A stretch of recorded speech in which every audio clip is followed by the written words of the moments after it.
Black Star Network is. Hold no punches. A real revolution. revolutionary right now. Support this man, Black media. He makes sure that our stories are told. Thank you for being the voice of Black America, Roland. Stay black. I love y'all. All momentum we have now, we have to keep this going. The video looks phenomenal. See, there's a difference between Black Star Network and Black-owned media and something like CNN. You can't be Black-owned media and be scared. It's time to be smart. Bring your eyeballs home. You dig?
Today is Thursday, May 25th, 2023. Coming up on Roland Martin Unfiltered, streaming live on the Black Star Network. This is the third anniversary of the death of George Floyd. And as you can see, I'm here on Black Lives Matter Plaza. Literally no activity out here. A stark difference of what took place 3 years ago, 2 years ago.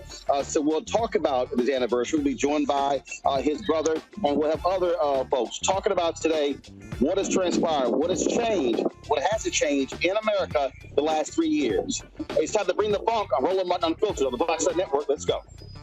He's got it. Whatever the miss, he's on it. Whatever it is, he's got the scoop, the fact, the find. And when it breaks, he's right on time and it's rolling. Best believe he's knowing. Putting it down from sports to news to politics. With entertainment just for kicks, he's rolling. It's on go, y'all. It's Roland Martin, rolling with Roland now. He's funk, he's fresh, he's real, the best, you know he's Roland Martin now.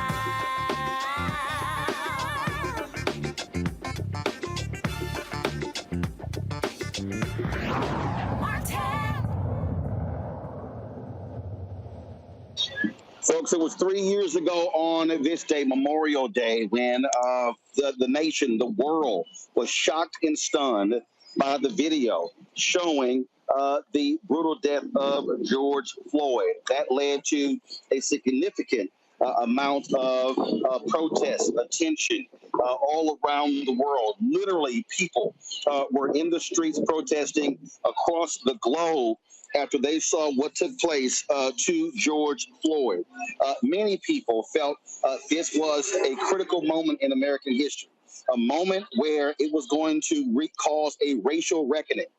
There were people who were saying that you're going to see massive change happen because you had millions of people all across this country going to the streets protesting what took place to George Floyd, because, of course, he died at the hands of those cops in Minneapolis. Now, the cops involved, those individuals, have been held accountable. But what we have not seen the type of mass change many people were expecting. We still have not seen the George Floyd Justice Act actually passed in Congress. We still have folks who are not wanting to move on accountability. So the question is, when are we going to see that?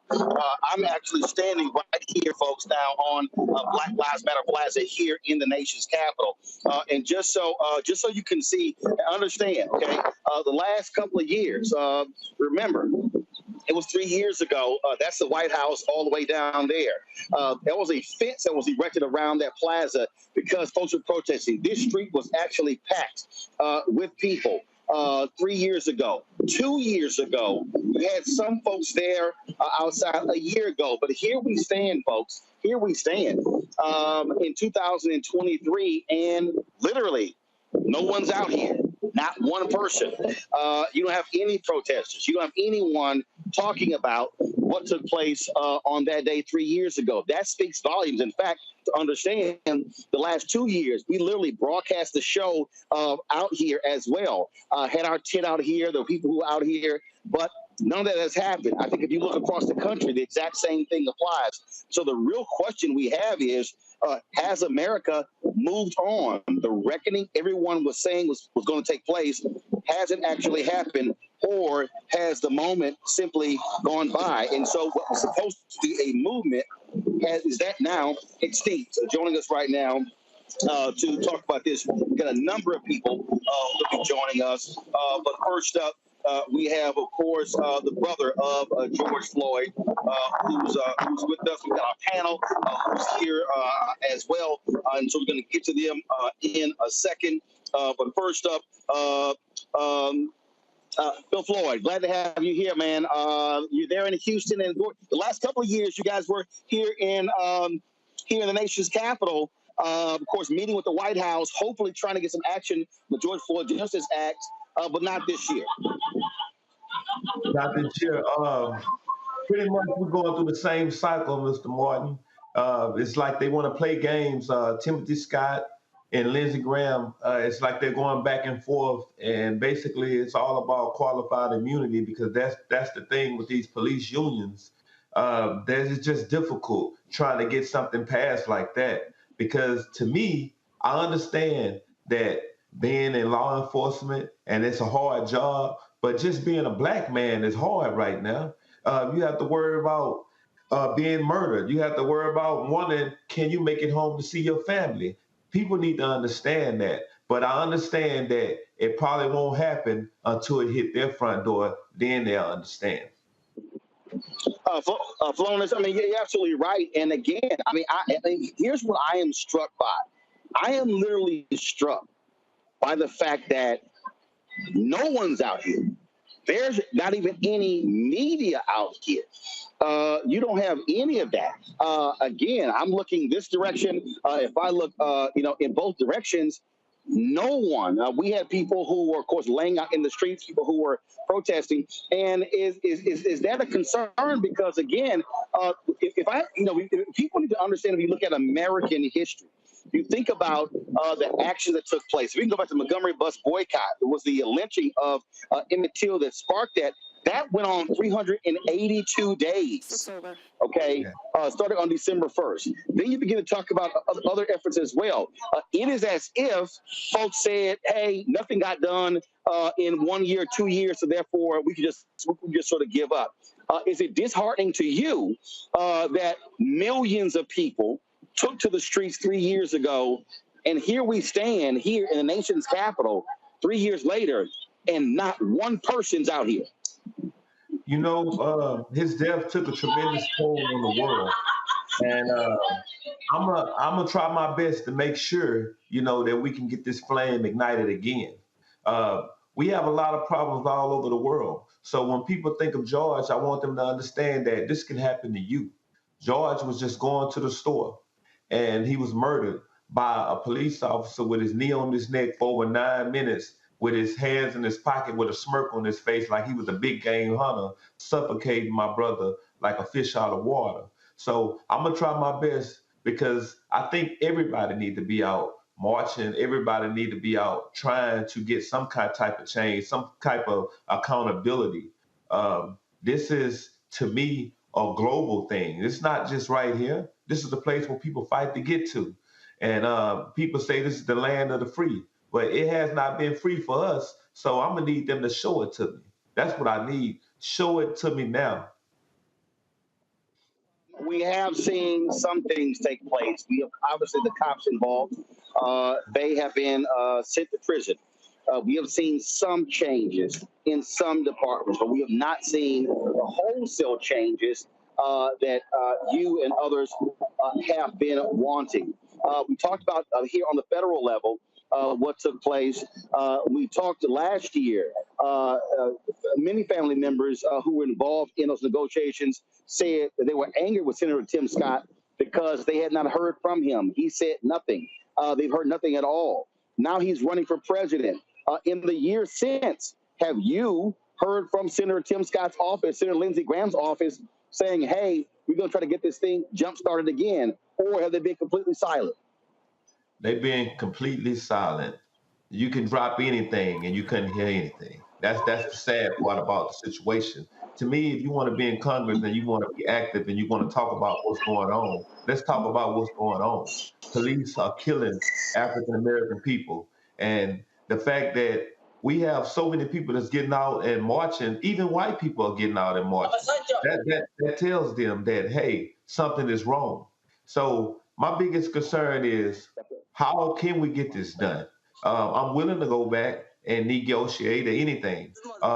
President Biden, what he did was he signed the Executive Order Act or whatever like that. And that's really the law of the land. And that's all we get. That's all we're getting right now. Because if he's not in office, then we're really going to have it hard right now. But the fact that he signed it, but we need this law to be impacted with on the federal side. So my thing is this: if we as Black people still get out and do what we have to do, we can still try our best to get these laws passed. But to me, this is a major problem with what's going on with Tim Scott. You running for president, but you can't even help pass laws to protect Black people, and you're Black.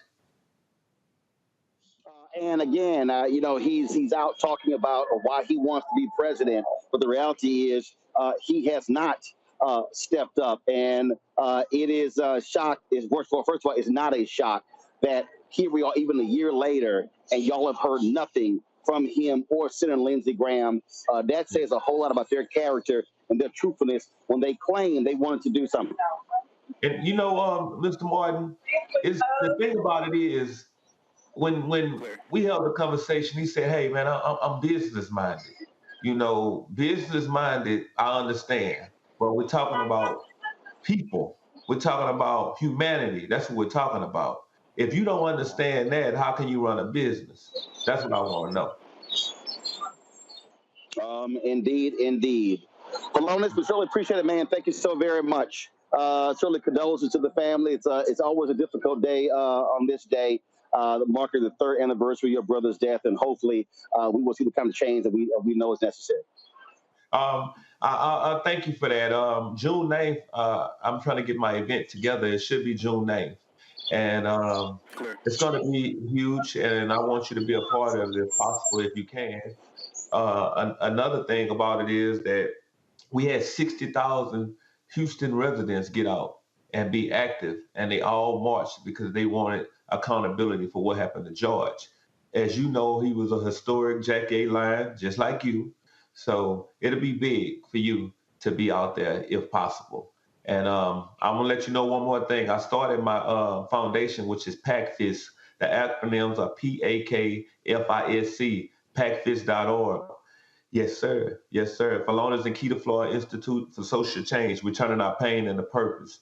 I just thank you for just giving me this chance just to be able to speak on your show. It's a pleasure, Mr. Martin. I appreciate it, man. Thank you so very much. Good luck. Thank you. Folks, got to go to a break. We come back. We'll talk about a panel again about today, what we are looking at, what we are, here we are, the 3rd anniversary of the death of George Floyd. You're watching Roland Martin Unfiltered on the Black Star Network. Hatred on the streets, a horrific scene, a white nationalist rally that descended into deadly violence. White people are losing their damn minds. As an angry pro-Trump mob storms the U.S. Capitol, we're about to see the rise of what I call white minority resistance. We have seen white folks in this country who simply cannot tolerate Black folks voting. I think what we're seeing is the inevitable result of violent denial. This is part of American history. Every time that people of color have made progress, whether real or symbolic, there has been what Carol Anderson at Emory University calls white rage as a backlash. This is the rise of the Proud Boys and the Boogaloo Boys. America, there's going to be more of this. Here's all the Proud Boys, guys. This country is getting increasingly racist in its behaviors and its attitudes because of the fear of white people. The fear that they're taking our jobs, they're taking our resources, they're taking our women. This is white fear.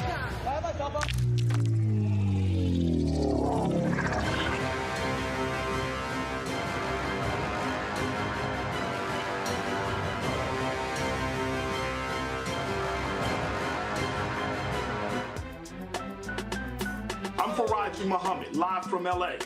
And this is The Culture. The Culture is a two-way conversation. You and me. We talk about the stories, politics, the good, the bad, and the downright ugly. So join our community every day at 3 p.m. Eastern and let your voice be heard. Hey, we're all in this together. So let's talk about it and see what kind of trouble we can get into. It's The Culture, weekdays at 3, only on the Black Star Network. Hey, I'm Deion Cole from Blackish. Hey everybody, this is your man Fred Hammond, and you're watching Roland Martin, my man, Unfiltered.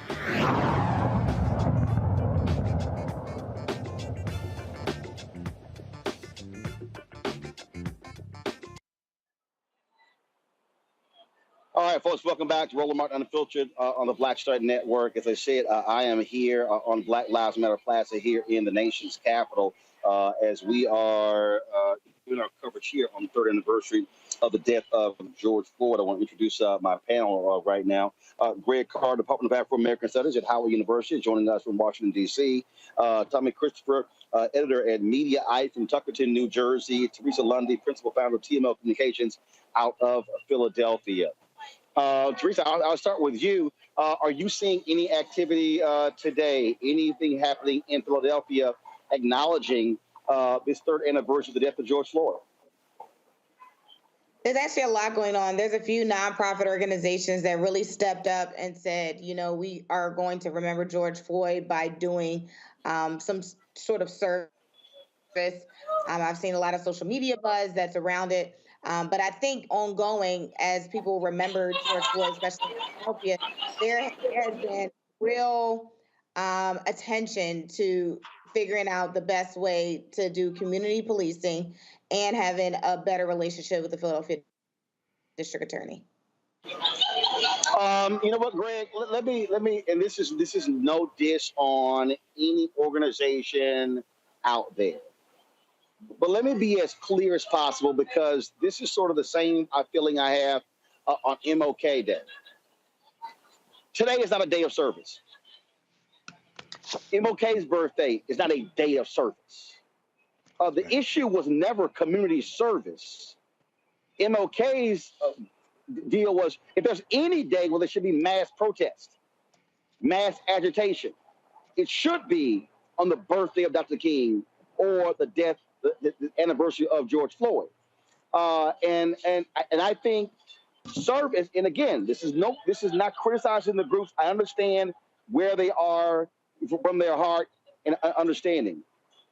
But service is not going to result in the action needed to deal with road cops that kill Black men, Black women, and other people across this country.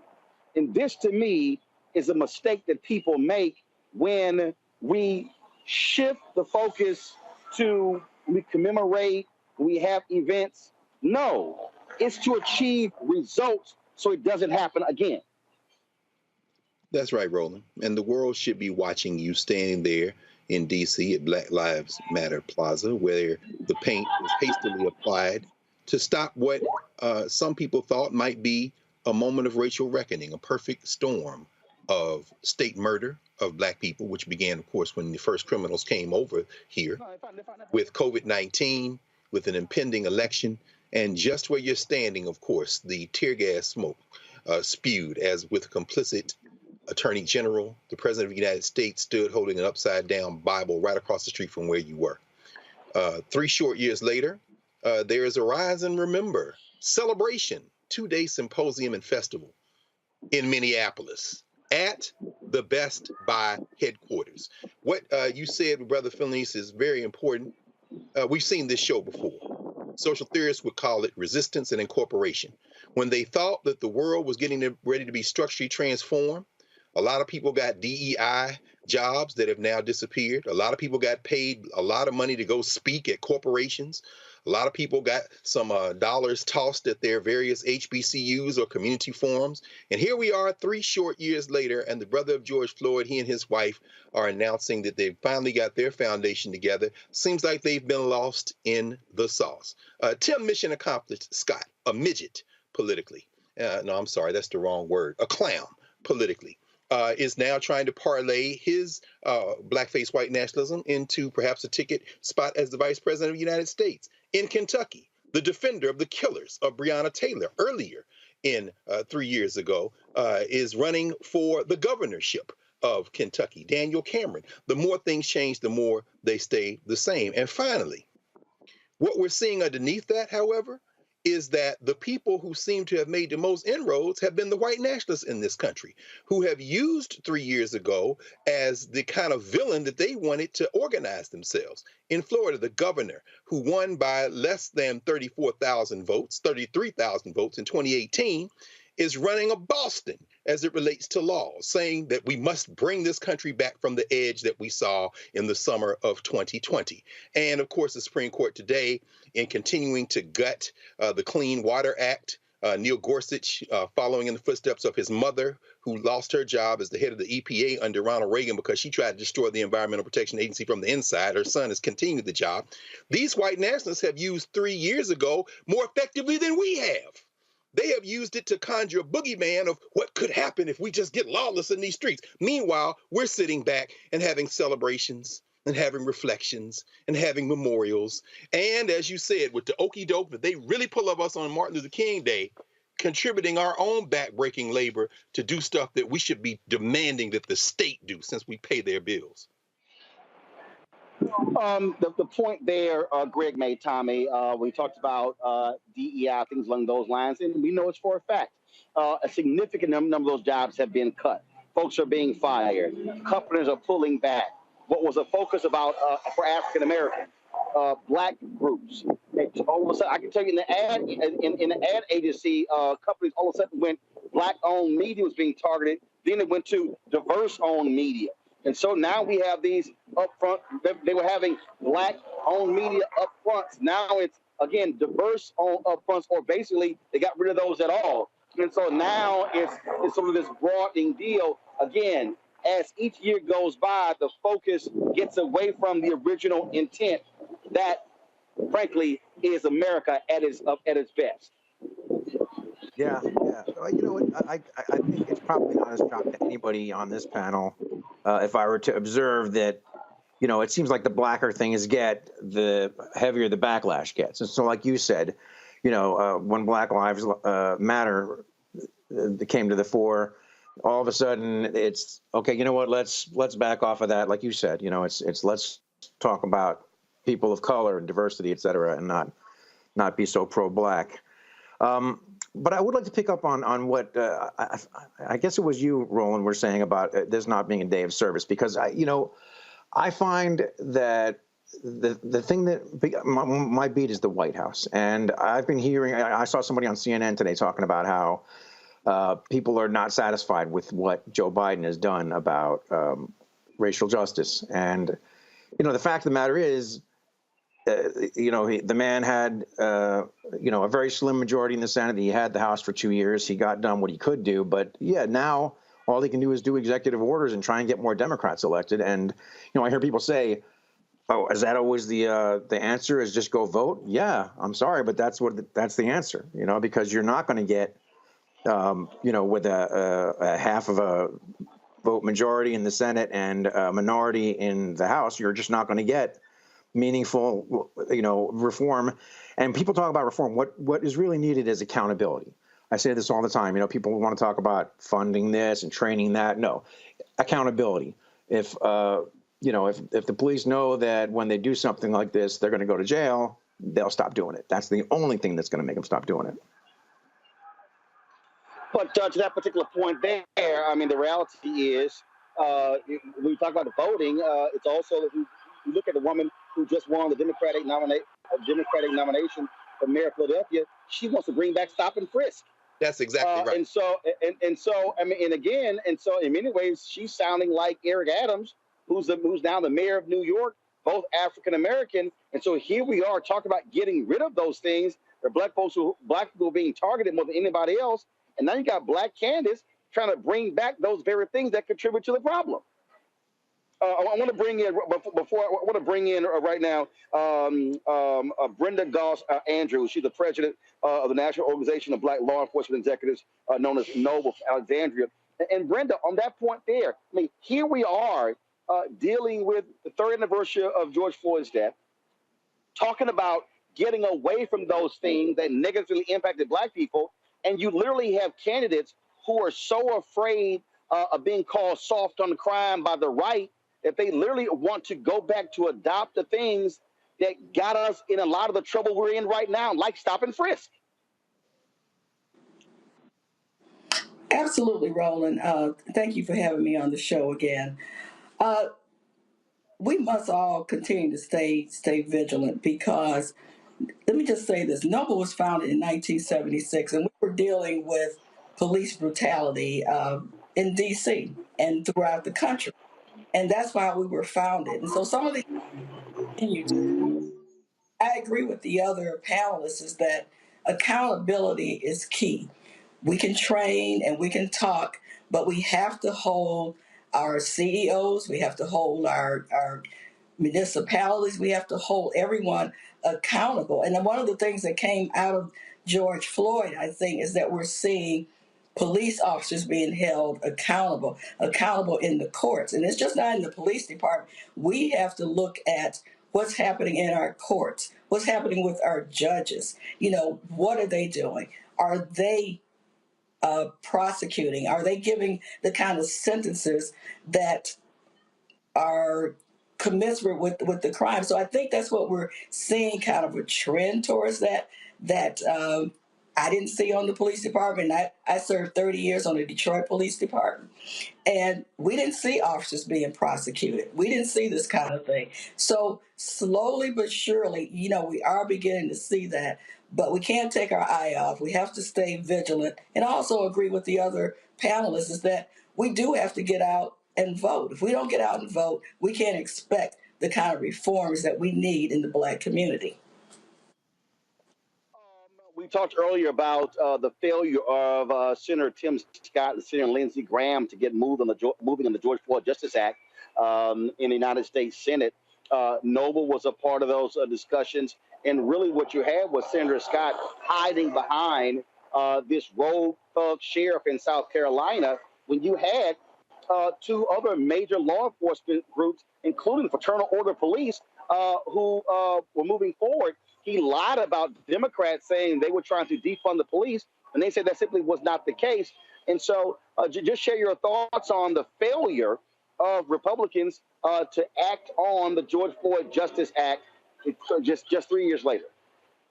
Well, it was a lot of breakdown, you know, Roland, and certainly Noble was at the forefront in terms of helping, you know, craft and talk about some of that language in the George Floyd. So we share the disappointment of many that tried to get that in the community to get that moving. So we are still having those discussions on how we can move forward on some of those things that were in the George Floyd. But I just want to go back and reiterate is we're not happy with some of the direction that our politicians are taking, our legislators. We can only expect reform if we vote. And I think we're talking about it, but we need to talk about that more. If we don't like what they're saying, we don't like what they're doing, then we need to get out in critical masses and go to the polls. All right, then. Well, look, we certainly appreciate you joining us today, talking about these very issues. Lots more work to get done. Brenda Goss Andrews, thanks a lot. Thank you for having me. Bye now.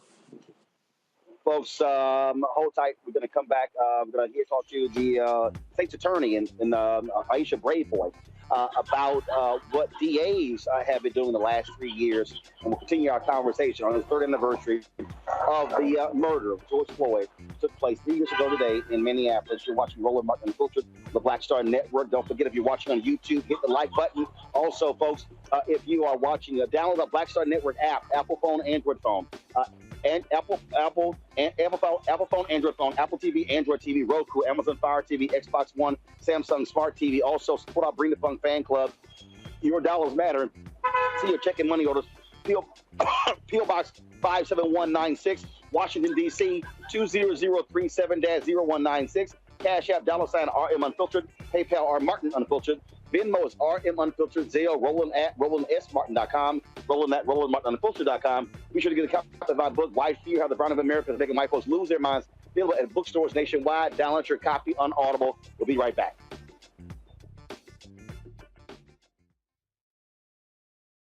Coming up next on The Frequency, right here on the Black Star Network, Shanita Hubbard. We're talking about the ride or die chick. We're breaking it down. The stereotype of the strong Black woman. Some of us are operating with it as if it's a badge of honor. Like, you even hear Black women like aspiring to be this ride or die chick, aspiring to be this strong Black woman, so at their own expense. Next on The Frequency, right here on the Black Star Network. That was a pivotal pivotal time. And I remember Kevin Hart telling me that. He's like, man, what you doing, man? You got to stay on stage. And I was like, yeah, I'm young, thinking, like, I'm good. And he was absolutely right. What show did you have at the time? This was one-on-one. Got it. During that time. So you're doing one-on-one, going great. Yeah. You making money. You like. I'm like, I don't need to leave. I don't need to leave from Wednesday, Thursday to Sunday. I didn't want to do that. It was just like, I'm gonna stay here. Or I didn't want to finish work Friday, fly out, go do a gig Saturday, Sunday. I was like, I don't have to do that. And I lost a little bit of that hunger that I had in New York. I would hit all the clubs, run around. Sometimes me and Chappelle or me and this one or that one, we'd go to the Comedy Cellar at 1 a.m. And I mean, that was our life. And we loved it. You do 2 shows in Manhattan, go to Brooklyn, leave Brooklyn, go to Queens, go to Jersey. And I got complacent. I was like, I got this money, I'm good. I don't need to go chase that, because that money wasn't at the same level that I was making, but what I was missing was that training. Yes. Was that. And it wasn't the money. It was the money. It was that's what I needed.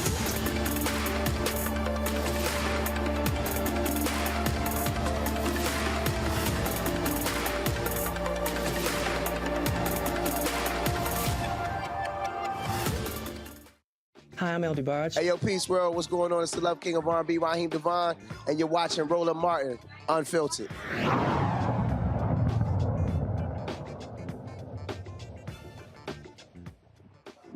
All right, folks, welcome back to Roland Martin Unfiltered on the Black Star Network. Y'all let me know when we have Aisha Grayboy on. I want to go back to the conversation we were having before, and Teresa, that point.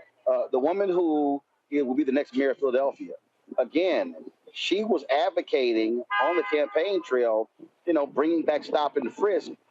That's the sort of things that, again, Black has been fighting against because we were so negatively impacted. That shows you, again, how this drumbeat of crime has caused folks to want to do the things that we know did not work.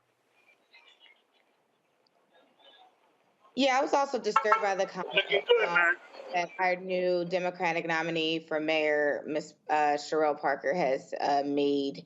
But she also tried to explain, what she meant about stop and frisk, and that had a lot to do with the constitutional and unconstitutional way of doing it.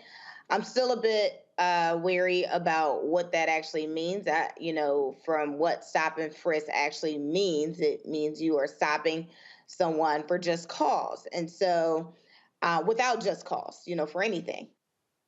And, so I'm not sure what the unconstitutional way is, but I think, look, the city is minority, majority, African-American in the city of Philadelphia. And so I think, if we are going backwards, then we won't be silent about it.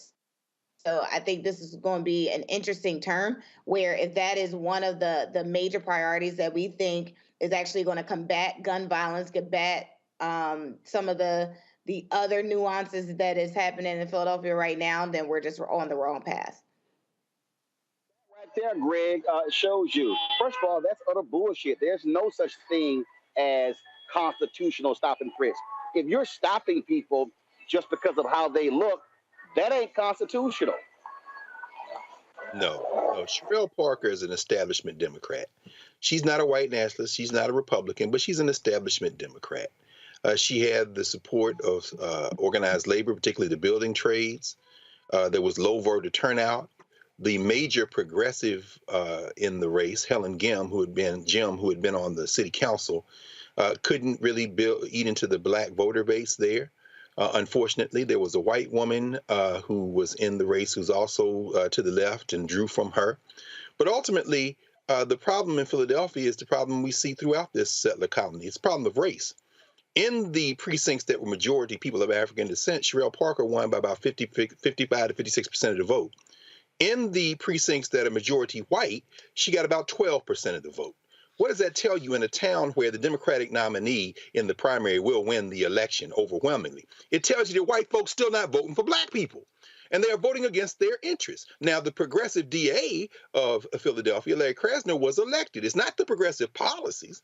Most people in Philadelphia and many people around the country are for the progressive policies, and in places like Los Angeles, in places like Chicago, they voted for progressive candidates. The Johnson campaign in Chicago still left some people shocked.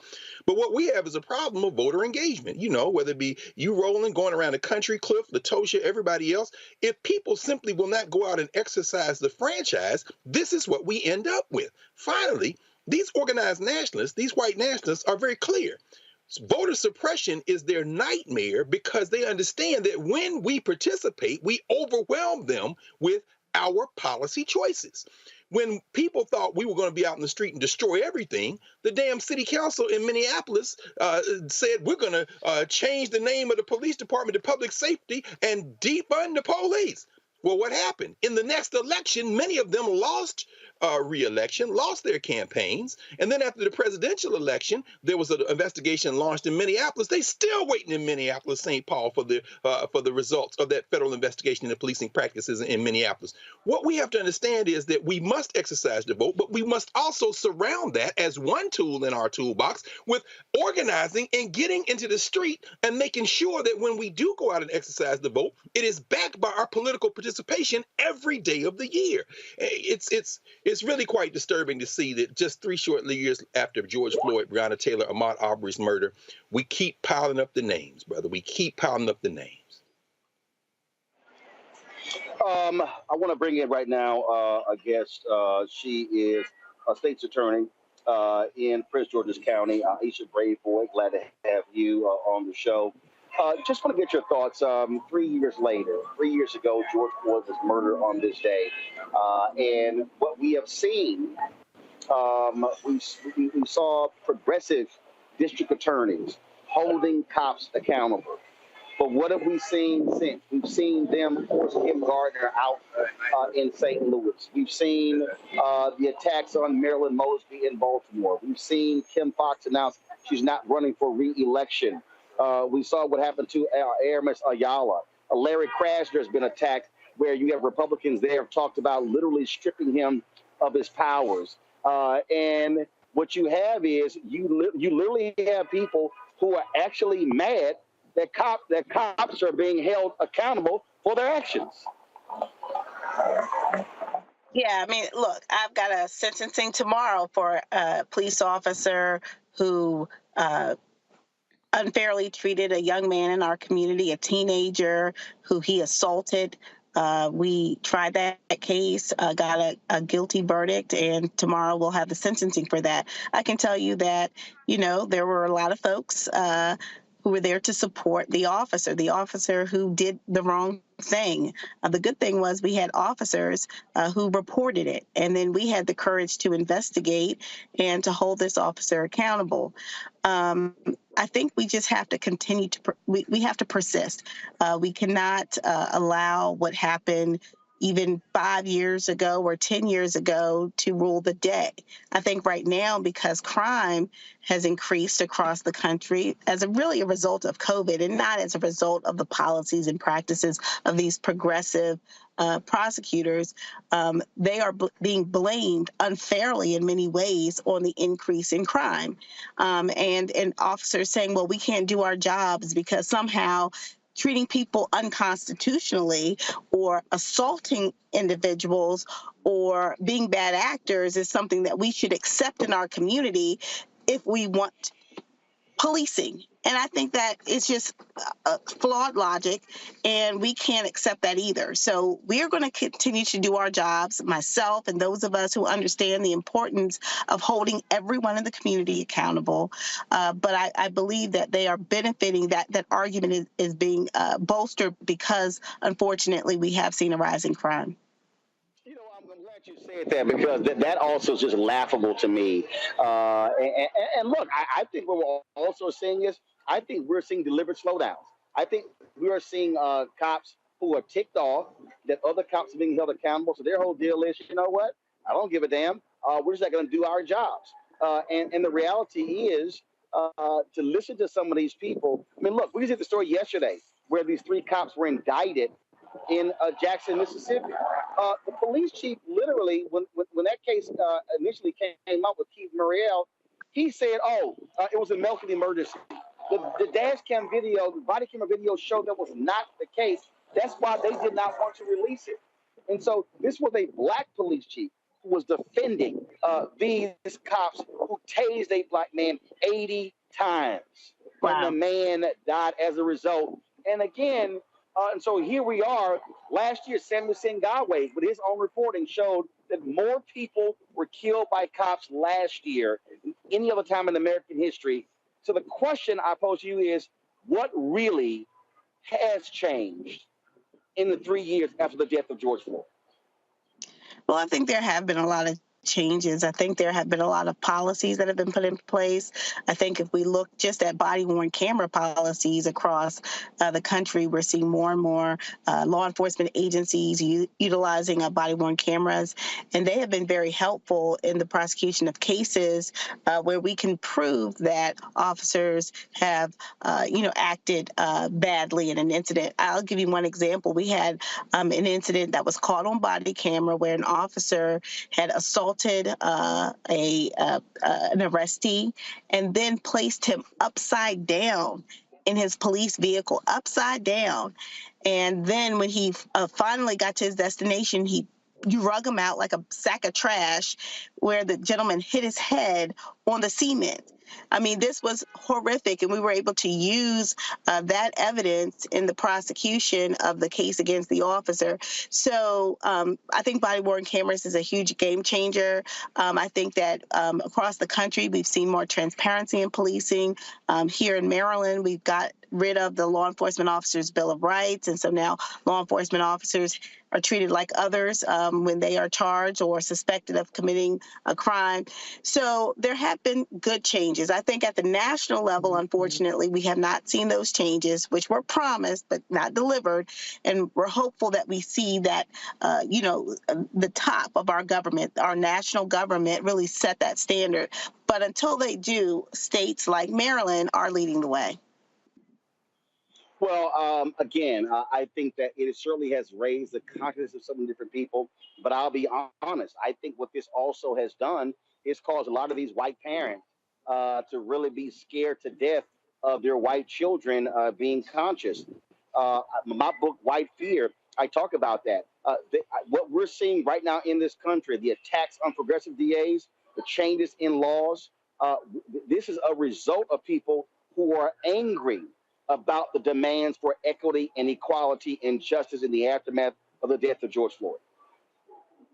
Look, we are all humans. We all have to be treated with dignity, regardless of what race or gender or socioeconomic status. I mean, we have rights in this country, and prosecutors like me, we believe that rights apply to every single person. And my job, and I think the way that I can help this movement, is to continue to do my job.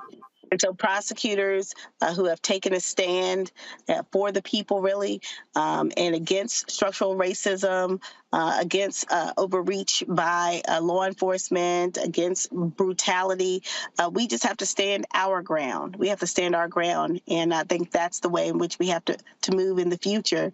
But there will always be criticism.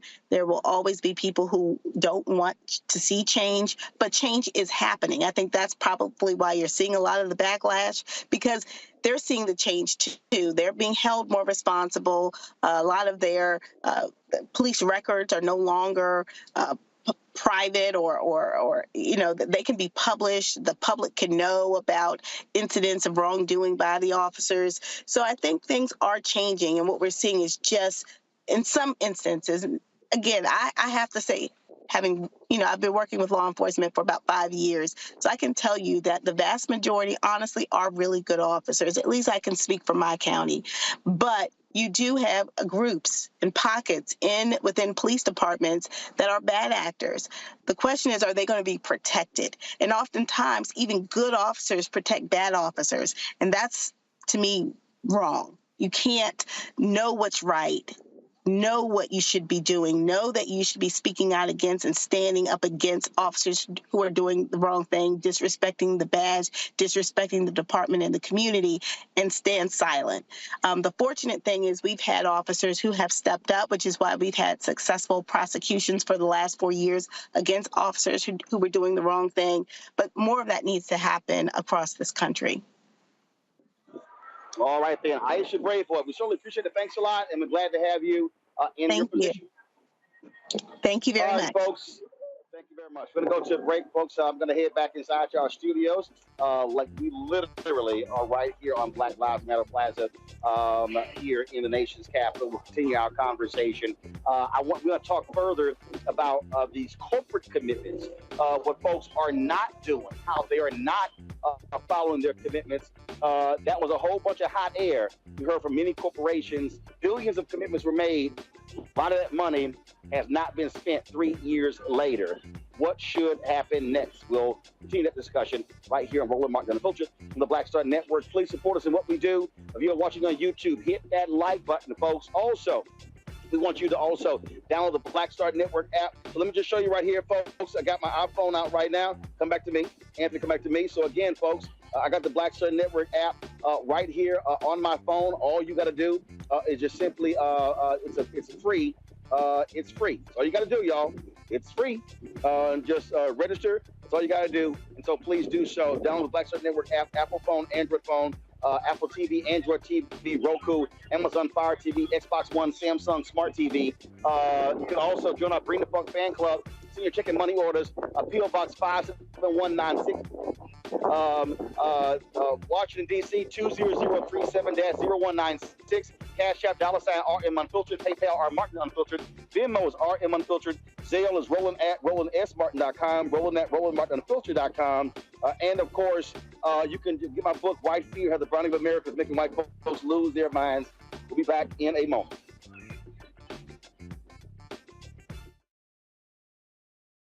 On the next Get Wealthy with me, Deborah Owens, America's Wealth Coach, the wealth gap has literally not changed in over 50 years, according to the Federal Reserve. On the next Get Wealthy, I'm excited to chat with Jim Castleberry, CEO of Known Holdings. They have created a platform, an ecosystem to bring resources to Blacks and people of color so they can scale their business. Even though we've had several examples of African Americans and other people of color being able to be successful, we still aren't seeing the mass level of us being lifted up. That's right here on Get Wealthy, only on Black Star Network.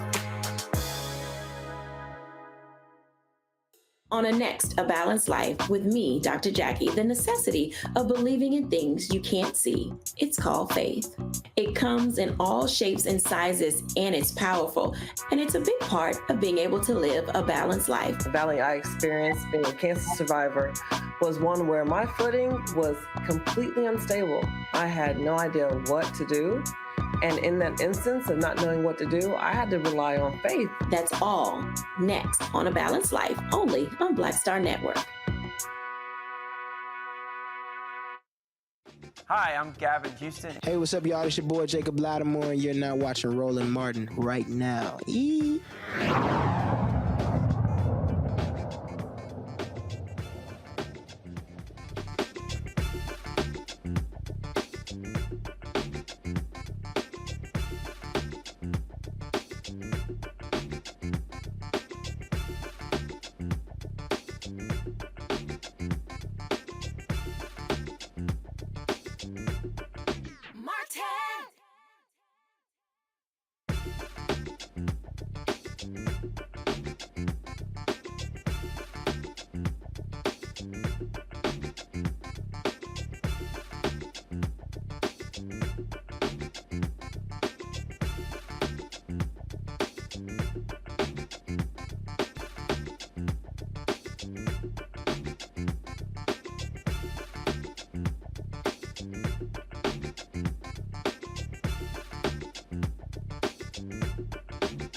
All right, folks, welcome back to Roland Martin Unfiltered here on the Black Star Network. Joining us right now is Cliff Albright, co-founder of Black Voters Matter, joining us from Atlanta. Cliff, 3 years ago, George Floyd was murdered by cops in Minneapolis. Folks were actually shocked and stunned to see that video, see the life snuffed out of his body. It led to millions of people taking to the streets in Minneapolis, in Los Angeles, in Houston, in Dallas, in D.C., in New York City, Atlanta, all across the country, all across the globe. Yet, 3 years later, we don't see anything close to that. You're very much involved in, again, trying to keep folks motivated and focused. And do you fear that what many felt was going to be a movement really has turned into simply a moment? Hey, good evening, Roland. Yeah, I mean, it's a great question. You know, we have that concern, right? Because there clearly has not been the progress that all of us wanted to see, right? All of us that were in the streets for 3 months to 6 months, right?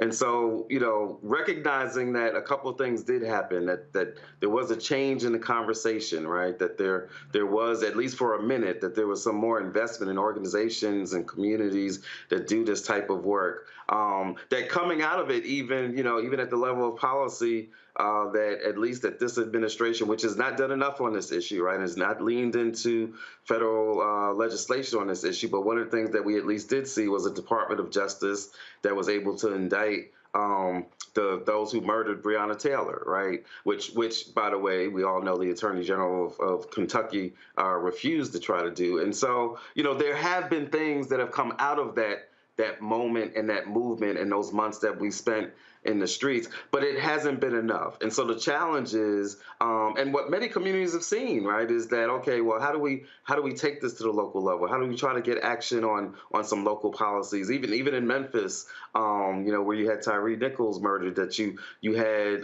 changes in some of the policies there, right? And so the battle has to continue at multiple levels. Yes, we've got to get federal action. That means legislative action as well as more executive action. We need this Department of Justice to be more aggressive at doing things like you know, some of these consent decrees and you know, findings against these police departments. That's what we're calling for right now. You know, yesterday there was a march in Akron around Jayland Walker, still trying to get justice there. And so there are things that can be done at the federal level, things that we need to have happen at the state and local level. So part of our bus tour that we're launching this month is going to be talking about a range of issues, and police violence and police accountability is definitely one of the issues that we're going to continue to talk about in every community that we go to.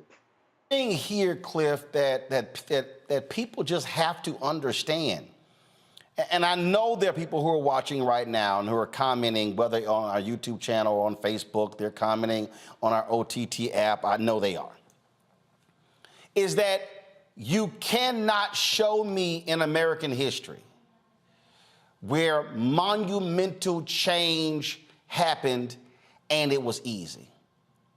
And let me just go ahead and say this right now. For all of these stuck on stupid people, okay, all of these idiots who keep yelling, yeah, but they passed the anti-Asian bill. First of all, wasn't an anti-Asian bill. Second of all it did was create one staff job, and they gathered data for a year. Okay? It wasn't what everybody thought it was all cracked up to be. That's why it was so easy to pass. And so what people are going to have to understand, and folks like you who are in the trenches, you know this, nothing is going to happen like that. It requires people on days like this being on that damn street outside this building. It requires them putting constant pressure and staying in the face of Joe Biden, staying in the face of Kamala Harris, staying in the face of Hakeem Jeffries, Kevin McCarthy, Mitch McConnell, Chuck Schumer, letting them know on this day, there should have been folks flooding Capitol Hill saying, where's the bill? In fact, on the day that Tim Scott announced he was running for president in that joke of a rally, he should have been met by countless Black Lives Matter protesters saying, "Where's the George Floyd Justice Act?" And so for people who walked out there and they protested for one day or two, we need them still in the game, because this ain't gonna be easy. Right. Yeah, you know, it's one of the biggest challenges in movement, right? And really approaching movement from a perspective that really takes in like the longevity, you know, takes in all of our history and all the lessons that we learned, is that there's this balance that we've got to have, right? On the one hand, we've got to understand that it's a protracted struggle, right? We got to understand that what you just said, right? That none of these things happen overnight. People forget Martin Luther King gave his famous "Give Us the Ballot" speech, not in 1964, not in 1963, not in 1965, the year of the Selma to Montgomery March. He gave the "Give Us the Ballot" speech in 1957, right? And so, you know, it never happens overnight. And 1957, Voting Rights Act was 1965. That's 8 years. That's 8 years, and that's 8 years of constant struggle, right? And so we got to keep that in mind, that this is long-term movement that we're talking about, and not just to keep that in mind in terms of understanding our opposition and strategies, just for our own sanity, for our own sustainability, we got to keep that in mind. But the flip side is this: there's also got to be a sense of urgency, right? Because if all we do is think about, oh, well, it's just long term, and we don't have some type of sense of urgency, to your point, that we need to be doing these things every day, right? Every opportunity we get, we need to be reminding them that we still don't have federal legislation to deal with police violence. We need to remind them that every day and be urgent about it and be consistent about it. But we've also got to keep in mind that it's a long-term struggle, because that when you have that mindset and is able to balance those two things, then you're able to take advantage of the victories that you have along the way. People forget that in the midst of George Floyd and Breonna Taylor, there was also the Ahmaud Arbery murder that took place. And we love to tell the story at Black Voters Matter around the community where that happened in Glenn County. And one of the things that came out of the pain of that murder was that the DA, you remember, Roland, there was a DA, two DAs actually, that tried to bury the case, right? Because those that murdered him had relationships with the police department and with the DA's office down there, so they tried to bury it. One of the things that came out of that, in addition to the eventual convictions, was that community came together and you said, you know what, that DA, Jackie, I forget her last name, she was up for re-election the following year. And so it took a year for them to get there, but they got rid of her. Yep. She lost her job, right? Because the people were able to take that moment and turn it into a movement that was seeking to get not just justice for Ahmaud, but also justice for that entire community. That takes time. You look at Ferguson and St. Louis, right? And the things that have happened after Ferguson, progressive DAs and a progressive mayor that was unapologetic about dealing and raising the issue of police violence, that came out of years of organizing after the Ferguson rebellions. And so, yes, we've got to have a sense of urgency, but we also got to understand the protracted struggle, and we've got to be able to be consistent in organizing around these issues. Let's do this here. First of all, I'm going to do this here. My question for my panel, then I'm going to ask you about your bus tour that you kicked off. Tommy, your question first for Cliff Albright.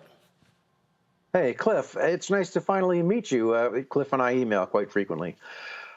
Sure. You know, I guess I wanted to ask you, I know that folks, a lot of people who are supporters of the president get upset with you and your group for applying pressure the way you do. And I understand that that's an activist job, is to apply pressure. But, you know, credit where credit's due. You know, President Biden and Vice President Harris, they did executive orders. They have pushed and pushed for the George Floyd Act to be passed. What more do you think they can do? Do you think that the criticism is warranted, or is it just part of being an activist? Yeah, no, I think that's a great question. You know, I think certainly, you know, you got to give credit where credit's due. And, you know, I've talked about the things that this administration has done. I talked about the president's State of the Union speech and how I was glad that after he talked about the murder of Tyree Nichols and talked about Black families that have to have the talk with our children, right? And many of us were sitting there waiting because we felt like there was a but coming up, that at any moment he was going to say, but we need more cops. And he never said that in that particular speech, right? And so, you know, we've given credit where credit is due. It's funny, we got a lot of people that criticize us for thinking that we're just tools of Democratic candidates, and then we get some folks that criticize us, saying that we criticize Democratic candidates too much and the president too much, right? And I think the truth has always got to be somewhere in the middle on that, right? That you've got to push, but as you said, you got to give credit where credit's due. So your question, though, is some of the criticism, does some of it have merit? And I think the reality is that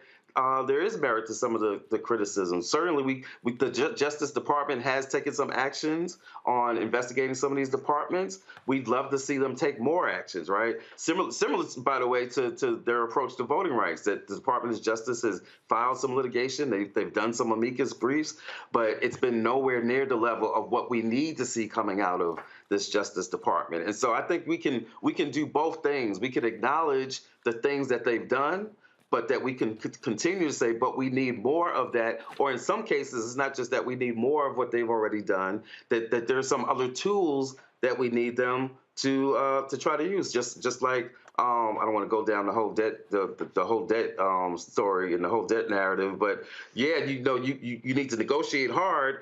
But at some point, you might need to use the 14th Amendment. You've got to use the tools that you got at your disposal. And that's the pushing that you often hear from activists on this administration. It's not that this administration isn't doing anything, and it's not that we're naive about the nature of Congress, especially now after the change in the House. So it's not that we're naive about that, but we still believe and we still know that there are some tools that have been left on the table, and we need them to use every tool at their disposal, because guess what? Those on the other side, those that are anti-Black, those like DeSantis and others, they're not shy about using every tool that they have at their disposal. That's right. Yeah, just to be clear, too, I would never be one of those people that says Black Voters Matter is doing too much and that, you know, Cliff and Latasha should say to anybody, you know what, you're done. You've done enough. Thank you. You know?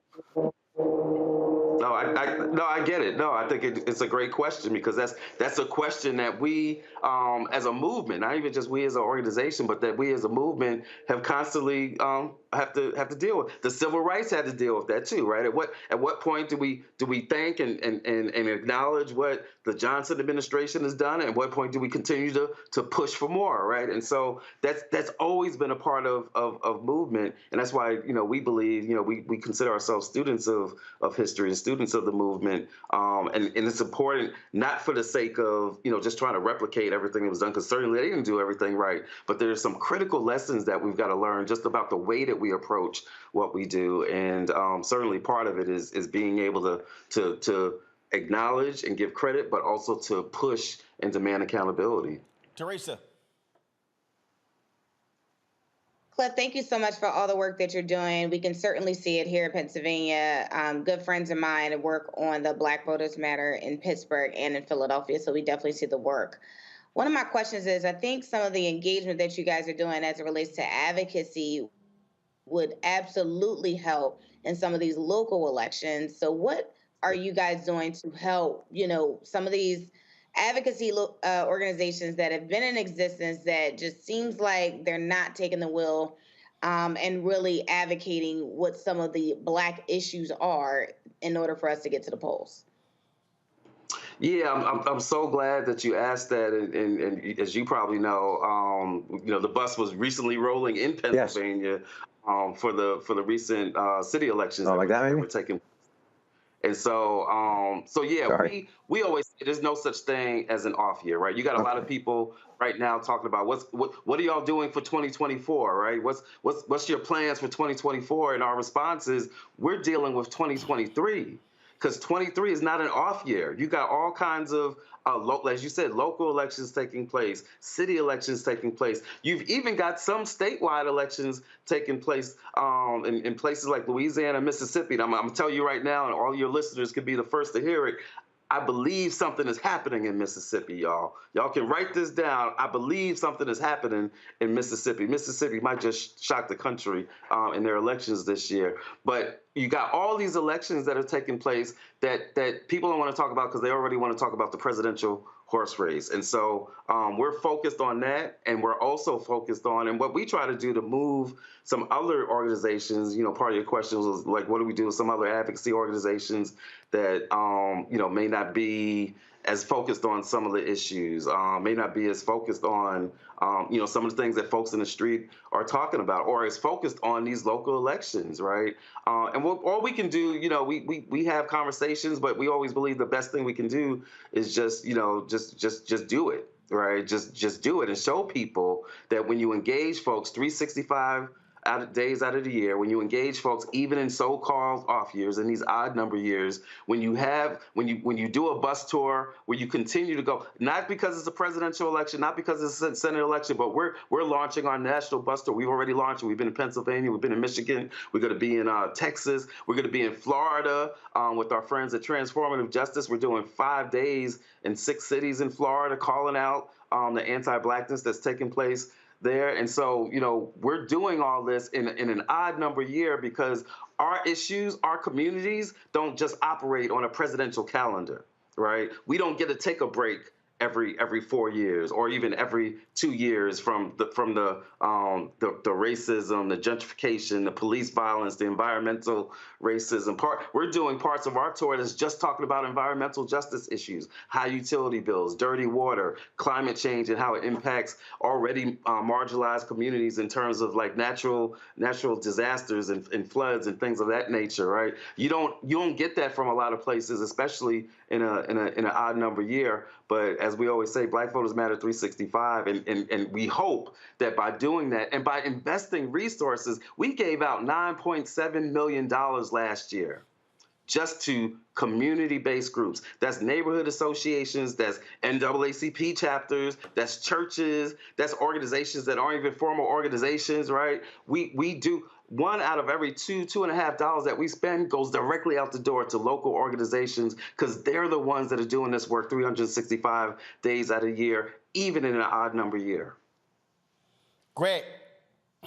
Thank you, Roland. And Cliff, it's always good to see you, brother. Eternal respect, man. Y'all are out there 365. Roland's going to ask you about the We Won't Black Down tour. So I'm curious and interested to hear what you've heard from folk out there. I was having a conversation a couple of days ago with some folk in Florida and who working with NAACP local chapters.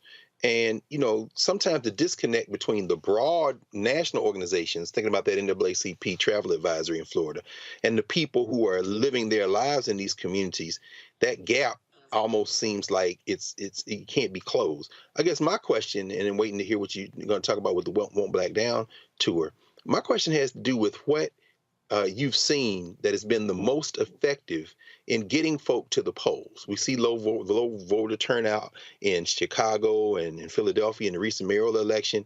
What have you seen in places like Flint and Detroit and Kalamazoo and Benton Harbor, the places you just came back from, and that speaks to things we can really do to get more people literally to the polls? And then how can those of us who aren't on the road 365 like you and Latosha and so many others are in this movement, Black Voters Matter, what can those of us who are not on the road like that do, not just to support you, but to, activate our own ability to kind of get folk out and engaged in the political process? What lessons have you learned, brother? Yeah, those are great questions. I feel like I'm in class of Carr right now. There's a couple of ways to talk about like the things that are effective at getting people to the polls, right? There's the things that we think of as like traditional GOTV, get out the vote, right? It's those types of activities, like providing rides to the polls, like election protection, like having polling place parties. That's something that we've done a lot that we've seen be really impactful in some communities, like making the experience of going to vote something that's exciting that everybody wants to be down with, right? So there are those things associated with the 2-3 weeks of actual voting in places that have early voting or election day type activities. But the more important answer, I think, to that question, the things that we've seen be most successful is this 365 approach, right? Because at the end of the day, you can't come knocking on my door in late October or in the first Tuesday in November asking me to save the country and save democracy, but you weren't there in the spring when that issue of police violence went down, or you weren't there earlier in the year when there was a school shooting, or you weren't there when my community was dealing with the flooding after a storm. You can't just show up talking about we need your vote. As we always say, there's a lot of people that care about black votes, but they don't care a damn about black voters, right? About our community.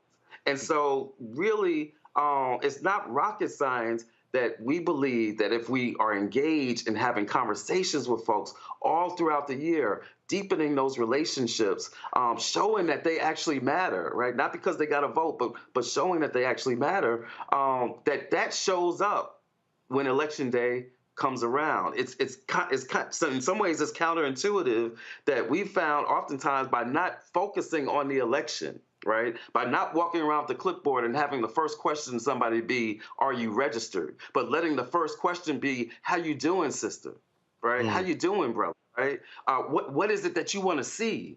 That asking that question instead of the are you registered question, that you can actually wind up getting more people registered or getting more people to turn out. It's counterintuitive, but we have seen it work time after time, place after place, year after year after year. In terms of what people can do, again, a great question, because one of our beliefs, and I say it all the time, everybody's an organizer. Everybody's got a role to play. Not everybody's going to give the speech. Not everybody's going to, do what Roland does. Not everybody's going to be a master educator like you. But everybody's got a role to play. It might be to cook some food. It might be to do some artwork for the flyers. It might be providing some music and culture at the events. It might just be sending a text message to 5 friends, telling them about what's down, forwarding the election information, forwarding something. And so everybody's got a role to play. We always say, if you see somebody wearing a Black Voters Matter shirt, it's not just because we give them out willy-nilly. It's because everybody that's wearing it has done something. We don't give that shirt out unless somebody sends us a text, and when we forward them information, a flyer, a protest, election info, that they have to forward it to 5 friends and family. I always say, you send it to 5 people you like, send it to 5 people you don't like, but send it to 5 people. Everybody's got a role to play in this thing, and when we believe that, Ella Baker used to say, show people the light, and they will give people a light, and they will find a way, right? We believe that everybody's got a role to play. And when we can communicate to people, including when we roll through their community in a big old black bus, the blackest bus in America, and really make them feel that they got something to say and that they got some power that they can help us utilize in our communities, that changes things. So everybody, if you want to get involved, if you want to forward something to your 5 friends, if you want to contribute in some way, the best thing to do is to follow us on our social media, Black Voters MTR. Send us a text, We Matter, to 25225. We Matter to 25225. Be on the lookout for the Blackest Bus in America coming to your city, to your state. We're going to be going to about at least 14 states over the next 4 months or so. And so, just connect with us. And we always try to find things that people can do so that they can get involved, because everybody's got a role to play. All right, Cliff Albright, we surely appreciate it. Thanks a lot. And I got a lot of those shirts. And a couple of hats too, I think. I got the shirts, hat, mask, all of that. So I've been putting in that Black Voters. Matter of fact, we got y'all haven't been here. Y'all think I'm lying. Y'all think I'm lying. Just so everybody at home, just so y'all understand how we roll in terms of Black Voters Matter, and also, unlike a lot of other people, they have been big supporters of this show as well, and financial as well. So let me see if I get this here. Okay, let me see if I can get this straight. All right, I'm trying to get the Roku device here. I want to show y'all, because see, y'all think I'm joking in terms of how we roll here when it comes to Black Voters Matter. Let's see here, Anthony. I don't know why it's not acting right. My camera. We got to get you to dashiki. I don't know if we got you to dashiki yet, Roland. No, I ain't got that. Hold on, I ain't got that one. Y'all. I know, and Greg Carr sitting there going like, hold up, y'all got a Black Voters Matter dashiki? I just texted you now, baby. What? He like, they got a Black Voters Matter dashiki? All right, I'm gonna show y'all here. Anthony, you can go here just so y'all check this out. So just if y'all think I'm joking, about where we stand when it comes to, okay, boom. What does that say right there?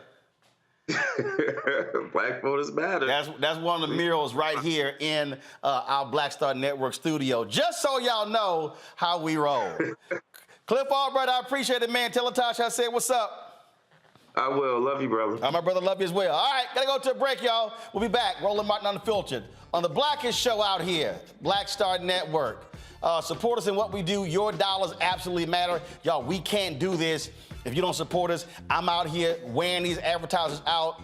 But trust me, it is not an easy task to get them to support black-owned media.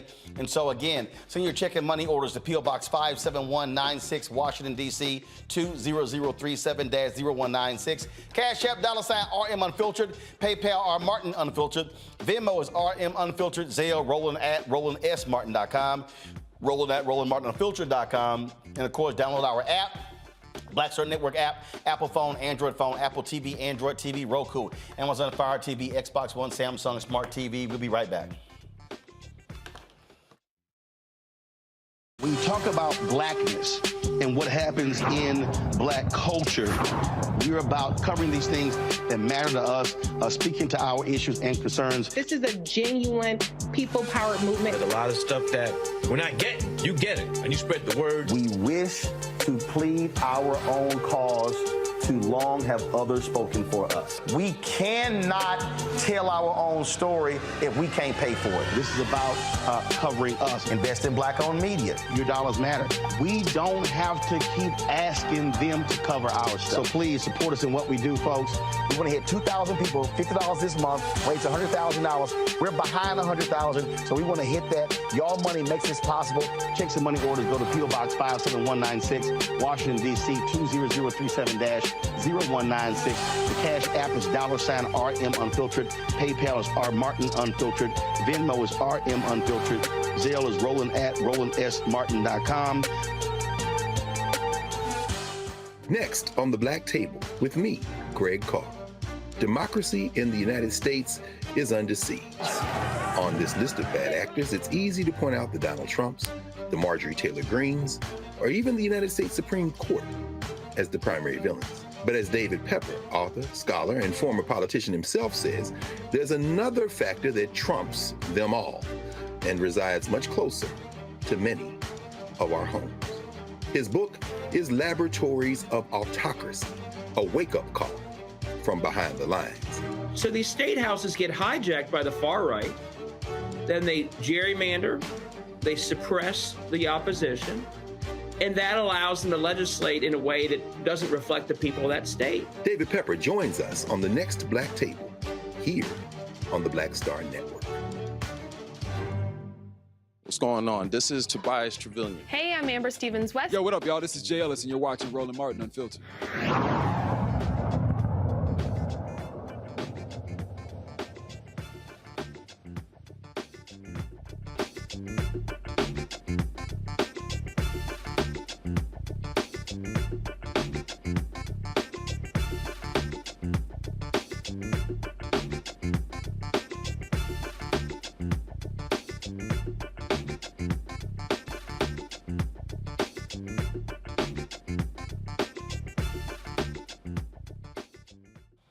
So a North Carolina judge criticizes a controversial arrest of Devon Whitmire, a black man, saying the white officers didn't act appropriately by grabbing him without giving him a chance to submit and putting his arms across his face, then across his neck when he was handcuffed on the ground. The video you're about to see is quite disturbing.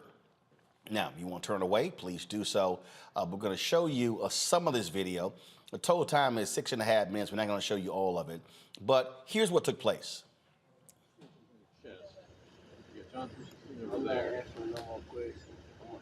All right, so here's what's up.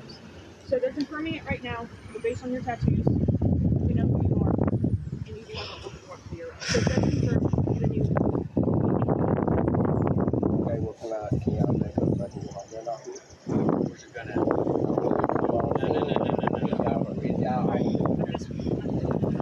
Yo.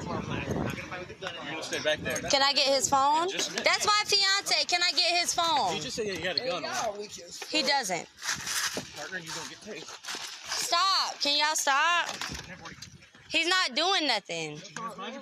He's not. His arm is broke, so if y'all fuck with his arm, I swear to God. I got all this on tape. Yo, what the fuck?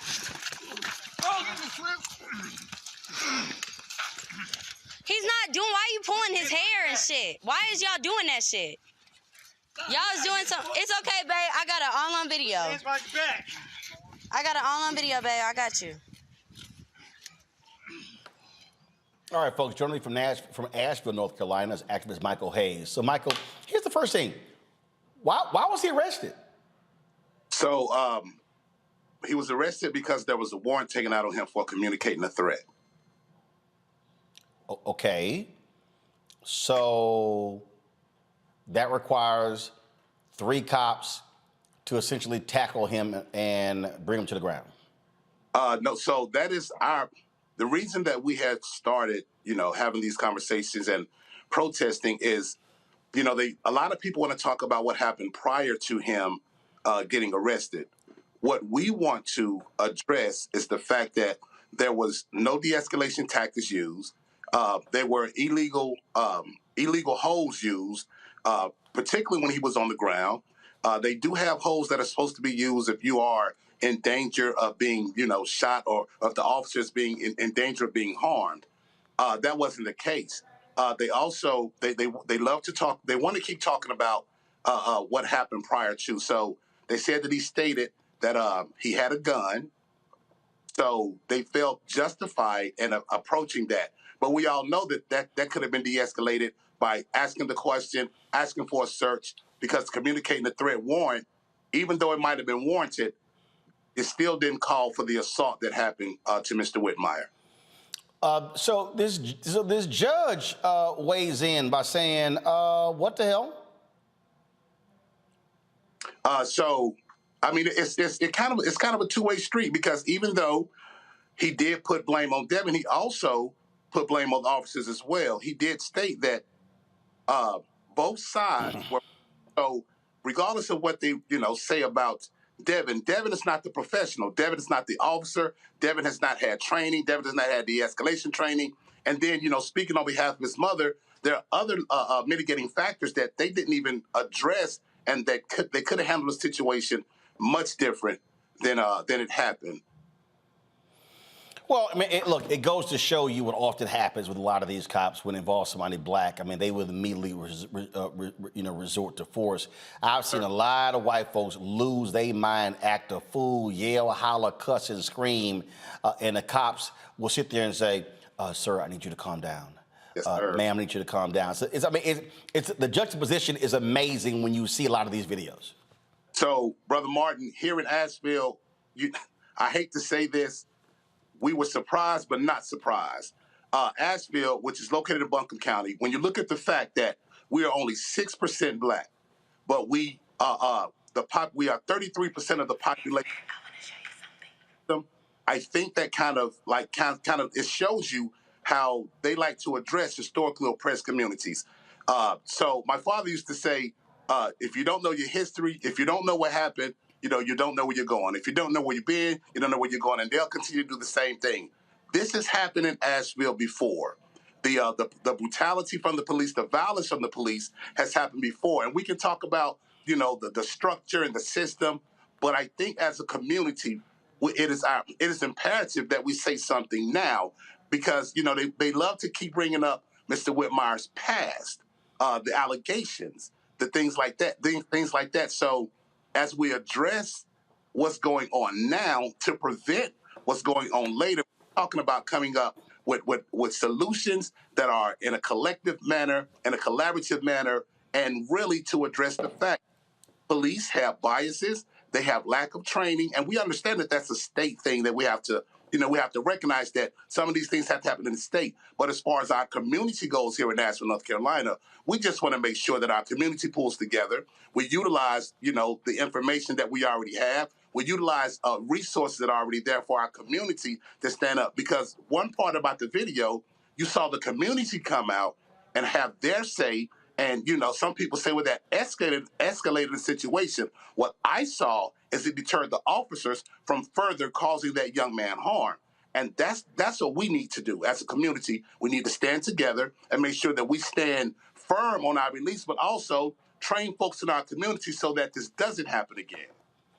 Indeed. Michael Hayes, we surely appreciate it, man. Thank you so very much. Thank you for having me, sir. I greatly appreciate it. And hopefully you guys will keep following this. All right, we'll do. Folks, today the White House released a video marking the 3rd anniversary of the death of George Floyd. Here's that video.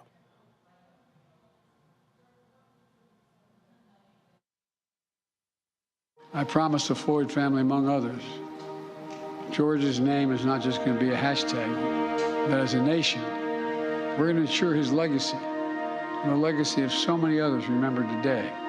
It's not about their death, but what we do in their memory that matters. The purpose.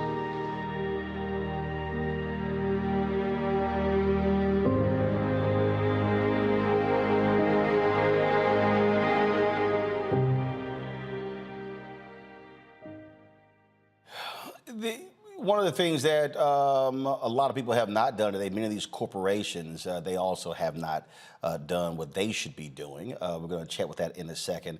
Karine Jean-Pierre, who was the White House press secretary, also spoke about the death of George Floyd at today's White House press briefing. So before I go into questions, I just want to say a couple of words about George Floyd. Today, 3 years after the murder of George Floyd, President Biden paid tribute to George Floyd, his family, and advocates who have fought tirelessly for reform and accountability measures. This morning, the president also vetoed a congressional Republican-led disapproval resolution that would have nullified crucial police reforms, many enacted in the District of Columbia on an emergency basis in 2020 after George Floyd's murder, such as banning chokeholds, setting important restrictions on use of force and deadly force, improving access to body-worn camera recordings, and requiring officer training on de-escalation and use of force.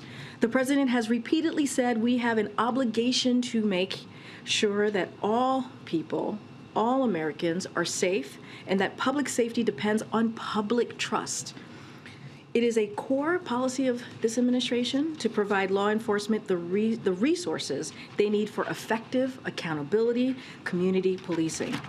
And that's why last year the president signed an executive order on advancing effective accountability, accountable policing, and criminal justice practices to enhance public trust, public safety, which requires federal law enforcement agencies to do the following: ban chokeholds, restrict no-knock warrants, mandate the use of body-worn cameras, implement stronger use of force policies, provide de-escalation training, submit use of force data to the FBI's use of force data collection, submit officer misconduct records into a new national database, and restrict the transfer of military equipment to local enforcement agencies. The administration has made significant progress implementing these goals as detailed in a White House fact sheet issued just this morning. But we know that achieving comprehensive and lasting change at the state and local levels requires Congress to act. So today, once again, President Biden is urging Congress to pass meaningful reform legislation, including the George Floyd Justice in Policing Act. It is up to Congress to send this to his desk, and once they do, he will sign this law. So the thing that we are still looking at here is we're still looking at how all these different corporations out here made all these different promises, not being held accountable. Yesterday, I told you what Mark Morial, president and CEO of the National Urban League, said when these companies, they should be held to account. I want to talk about that when we come back because, again, that doesn't happen unless there's pressure. Let me just be real clear, y'all. See, some of y'all been asking me, man, why you go so hard on these people when it comes to black-owned advertising? Because they ain't doing what they supposed to do unless they feel this heat. You cannot show me in American history where America and corporate America did the right thing because it was the right thing. Rarely has it happened. Rarely. Most of the time, it's because of black pressure. We're going to discuss that next, right here on Roland Martin Unfiltered on the Black Star Network. On the next Get Wealthy with me, Deborah Owens, America's Wealth Coach, the wealth gap has literally not changed in over 50 years, according to the Federal Reserve. On the next Get Wealthy, I'm excited to chat with Jim Castleberry, CEO of Known Holdings. They have created a platform, an ecosystem to bring resources to Blacks and people of color so they can scale their business. Even though we've had several examples of African Americans and other people of color being able to be successful, we still aren't seeing the mass level of us being lifted up. That's right here on Get Wealthy, only on Black Star Network. Coming up next on The Frequency, right here on the Black Star Network, Shanita Hubbard. We're talking about the ride or die chick. We're breaking it down. The stereotype of the strong Black woman. Some of us are operating with it as if it's a badge of honor. Like, you even hear Black women like aspiring to be this ride or die chick, aspiring to be this strong Black woman, so at their own expense. Next on The Frequency, right here on the Black Star Network. I'm Faraji Muhammad, live from LA. And this is The Culture. The Culture is a two-way conversation. You and me. We talk about the stories, politics, the good, the bad, and the downright ugly. So join our community every day at 3 p.m. Eastern and let your voice be heard. Hey, we're all in this together. So let's talk about it and see what kind of trouble we can get into. It's The Culture. Weekdays at 3, only on the Black Star Network. This is Diala Riddle. What's up, y'all? I'm Will Packer. I'm Chrisette Michelle. Hi, I'm Chaley Rose, and you're watching Roland Martin Unfiltered.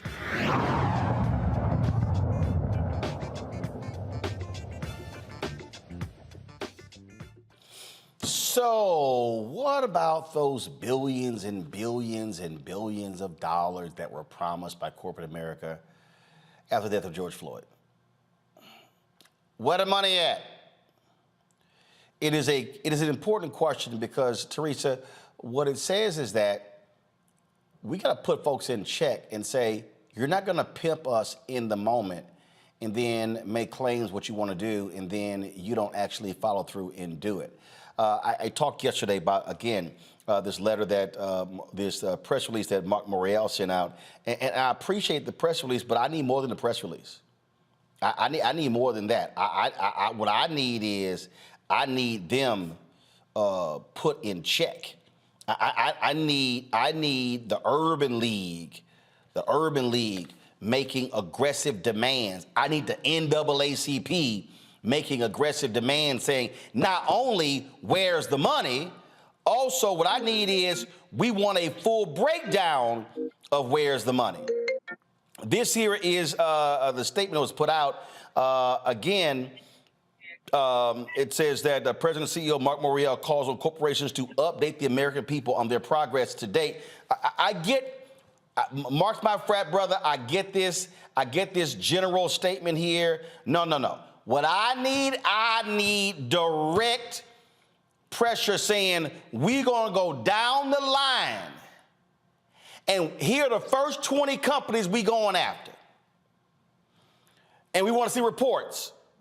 And then the next 20, and then the next 20, and then the next 20.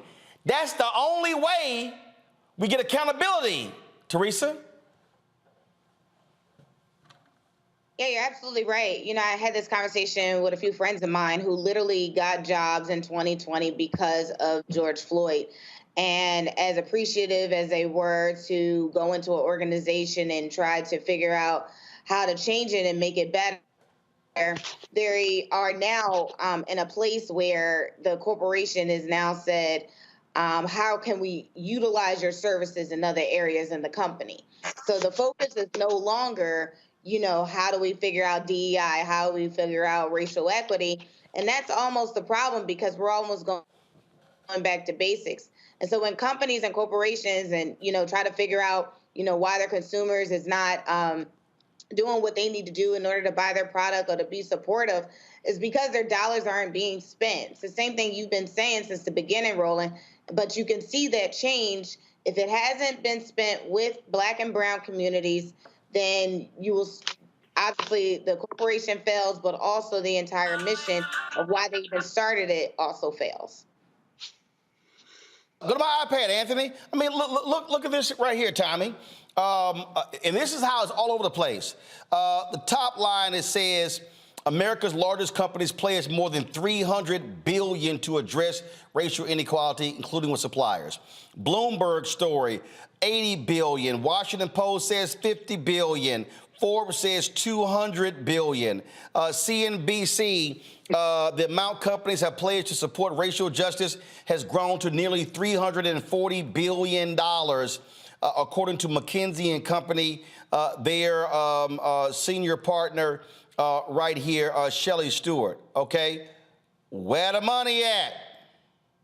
Yeah, no, and I think you've put your finger on it. And, you know, my beat is the media, and you know, a big part of the problem is out of sight, out of mind, and the media is getting less diverse, not more diverse. And so that's why, you know, you look these stories up, you're finding them on the websites. You're not hearing them talk about this on CNN. You're certainly not hearing them talk about it on Fox News unless it's to complain about too much diversity. And, you know, you don't really hear about it on MSNBC enough either. And it's like a vicious cycle. You know, the media is too white, and then the media keeps being too white, you know?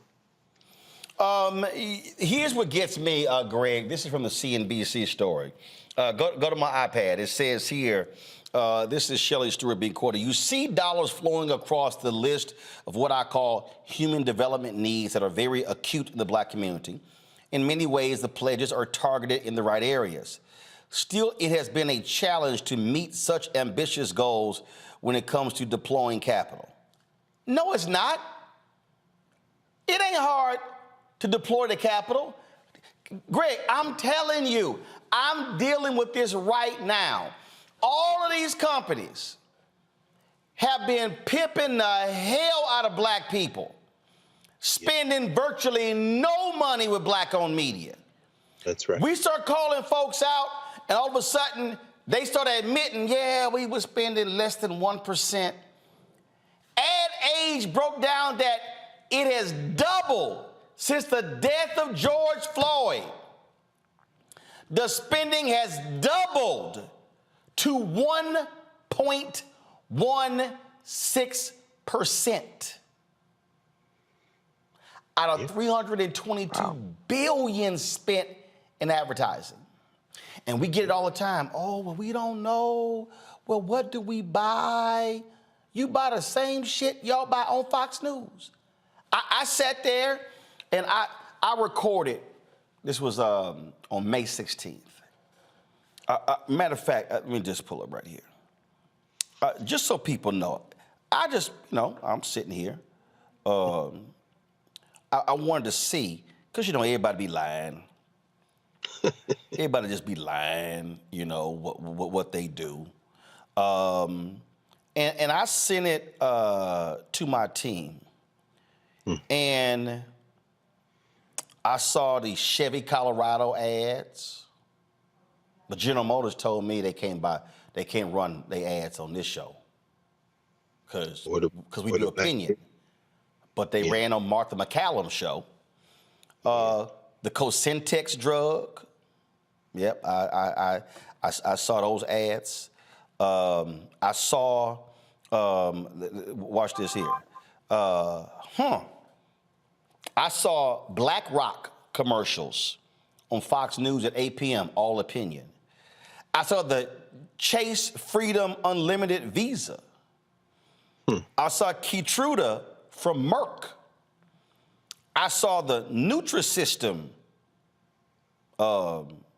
commercials. I saw the Visa Inc. card from J.P. Morgan Chase on the 5. I saw Subway. I saw Mercedes-Benz certified pre-owned vehicles. They were a billboard sponsor of a segment on the 5. I ain't seen no Mercedes ad anywhere near Black Star Network. I ain't done. Let's see here. Let's see. Jesse Waters' show. Novo Nordisk ran an Anthony Anderson commercial on diabetes. Wow. Mm-hmm. Who was that? Hold up. I saw the same ad run on Laura Ingram's show. Anthony Anderson? Anthony Anderson, Novo Nordisk's Get Real About Diabetes.com ad. And I'm sure her audience is paying attention to that black man. But these folk claim it's hard to deploy the Capitol. Well, Roland, we know what it is. You have made pitch after compelling pitch to all these advertisers. 3 years ago, when they thought that we were going to remake the entire world, they were running to throw money to stop that from happening. Small money. Small money. And unfortunately, too many of us got caught up. Not just the folk who got DEI jobs who don't have them anymore. Mm-hmm. I sat here when the world was on lockdown and must have talked to a half dozen companies. Adobe, I'm not even going to name them all. And in most of those cases, they were like, well, we'll pay you. And quite frankly, I am, look, I don't make a lot of money, but that's okay. I'm not getting caught up in the money. Because what I realize is the same people who worked there before George Floyd was killed were working there in June, July, and August 2020 and were scared to death. And we're talking about what they were going to do and how they were going to do. Those people still working at those companies, by the way, that are reporting record profits as a result of profit engineering during the pandemic and after. These companies have made more money in the last 3 years than they have made before, including the financial institutions, the JP Morgan Chases of the world and so forth and so on. And last I checked, TD Jakes is in bed with Wells Fargo. Where are their advertisements, TD? I know you're an employee. Don't even try to act as if you're not. But it comes down to this. Logic doesn't matter. If logic mattered, the Black Star Network would be extremely well resourced. And I think this is the challenge. We know that they're not going to do anything unless they feel threatened. They felt threatened 3 summers ago.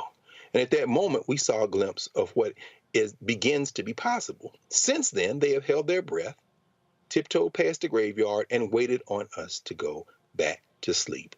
So as a result, the Black Star Network continues to build on small donations, on folk coming together to fund the kind of content that is here, the programming here, you won't see anywhere else.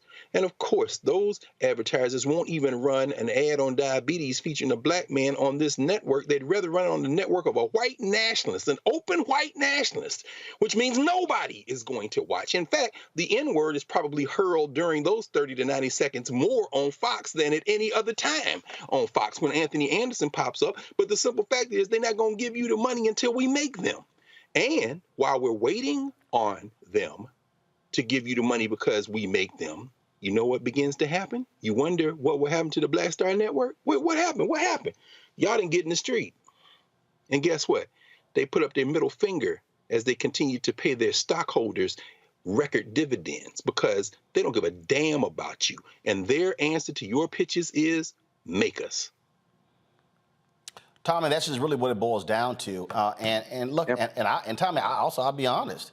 When I look at the stuff that a lot of these media websites, they're not focusing on these things. They're not focusing on what the reality of what black-owned media is dealing with. But I see 4,000 damn stories about David Zaslav's and Chris Licht and CNN and everything else when literally black-owned media is being suffocated for lack of investment. We are being starved by essentially apartheid by these ad agencies and companies. Yeah, it's it's a very pervasive problem. There's just not enough diversity in the media. It's too white, and like you said, there's not the investment in what black media there is, and that is a problem. And you're faced with, like you said, you know, how do you make them when you don't have the audience, you don't have the platform that these other sites have, these other companies have? That's the conundrum right there. Well, the answer, I think, is you know, to the best degree that you can, to marshal your spending power, you know?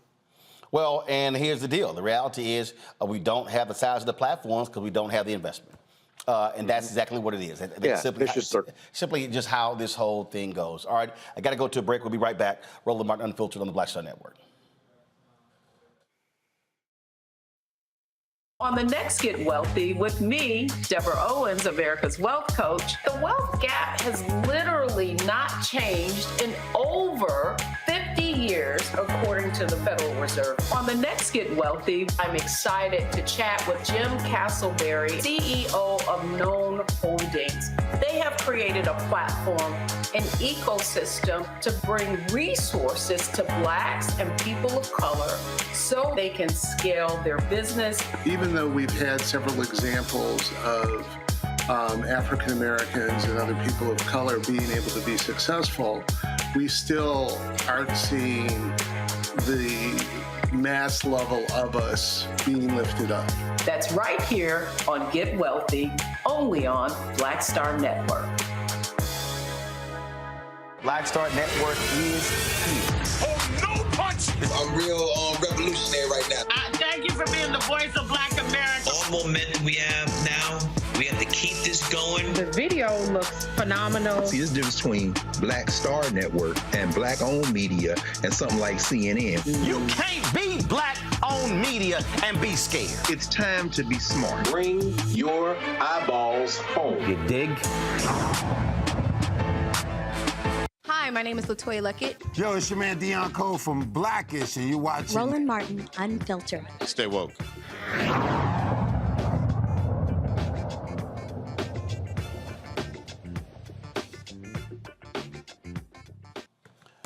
Now, y'all, there are some things that just tickle me to death. And I'm talking about that would just make me fall out and laugh. There was nothing better than yesterday than hearing that human trash, Marjorie Taylor Greene, as she stood at the lectern as the speaker of the day, whatever the hell they call it, actually having the audacity, the unmitigated gall for this white nationalist to actually say this.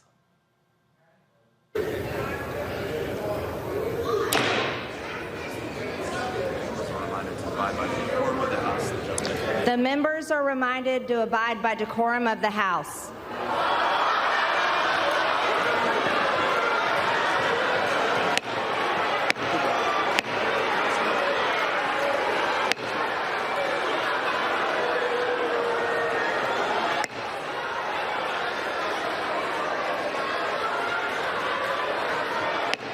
The House will be in order.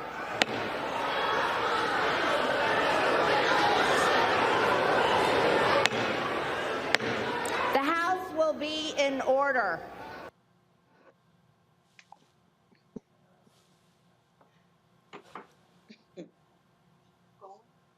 I'm sorry. Run that back again.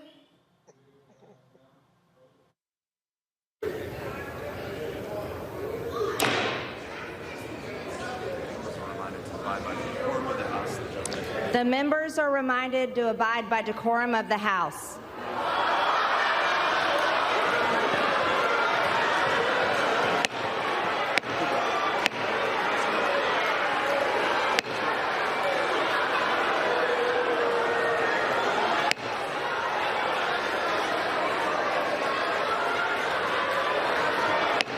The House will be in order.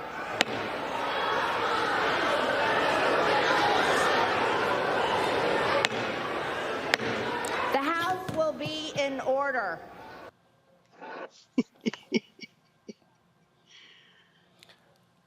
So the fool who's standing up there saying, the house will be in order. Is this your trash ass right here? Some of my Republican friends want to take the economy hostage. I get it, unless I agree to their economic plans. All of you at home should know what those plans are. Instead of making the wealthy pay their fair share, some Republicans want Medicare and Social Security to sunset. I'm not saying it's a majority. Let me give you, anybody who doubts it, contact my office. I'll give you a copy. I'll give you a copy of the proposal. That means Congress doesn't vote. Well, I'm glad to see you. No, I tell you, I enjoy conversion. You know, it means if Congress doesn't keep the programs the way they are, they'd go away. Other Republicans say, I'm not saying it's a majority of you. I don't even think it's even a significant, but it's being proposed by individuals. I'm not politely not naming them, but it's being proposed by some of you. Look, folks, the idea is that we're not going to be moved into being threatened to default on the debt if we don't respond. Folks,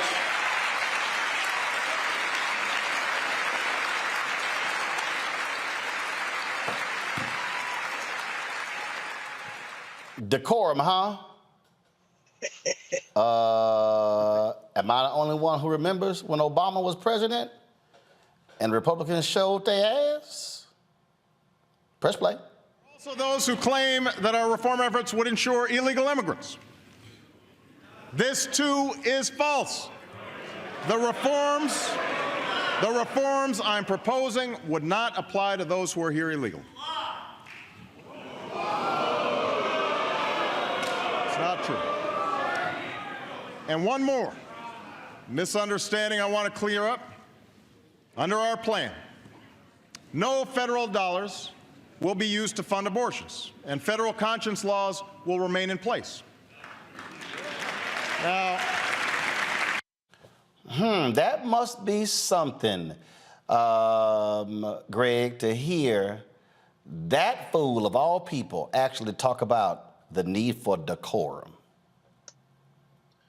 Well, I mean, Roland, we remember the huge controversy over Barack Obama's tan suit. When the white nationalists mean decorum, they mean anything that isn't white nationalist. Certainly it doesn't violate decorum for Marjorie Taylor Greene to walk into the floor of the federal legislature dressed like Ric Flair. It doesn't violate decorum for them. Woo! It doesn't violate decorum for them to come almost to blows and to pull each other back as Matt Gaetz threatens Kevin McCarthy and they start to almost fight with each other. But I would just say this. We know where this is headed. There isn't a show that you do. There isn't a night that you come on here that you don't give some form of history lesson.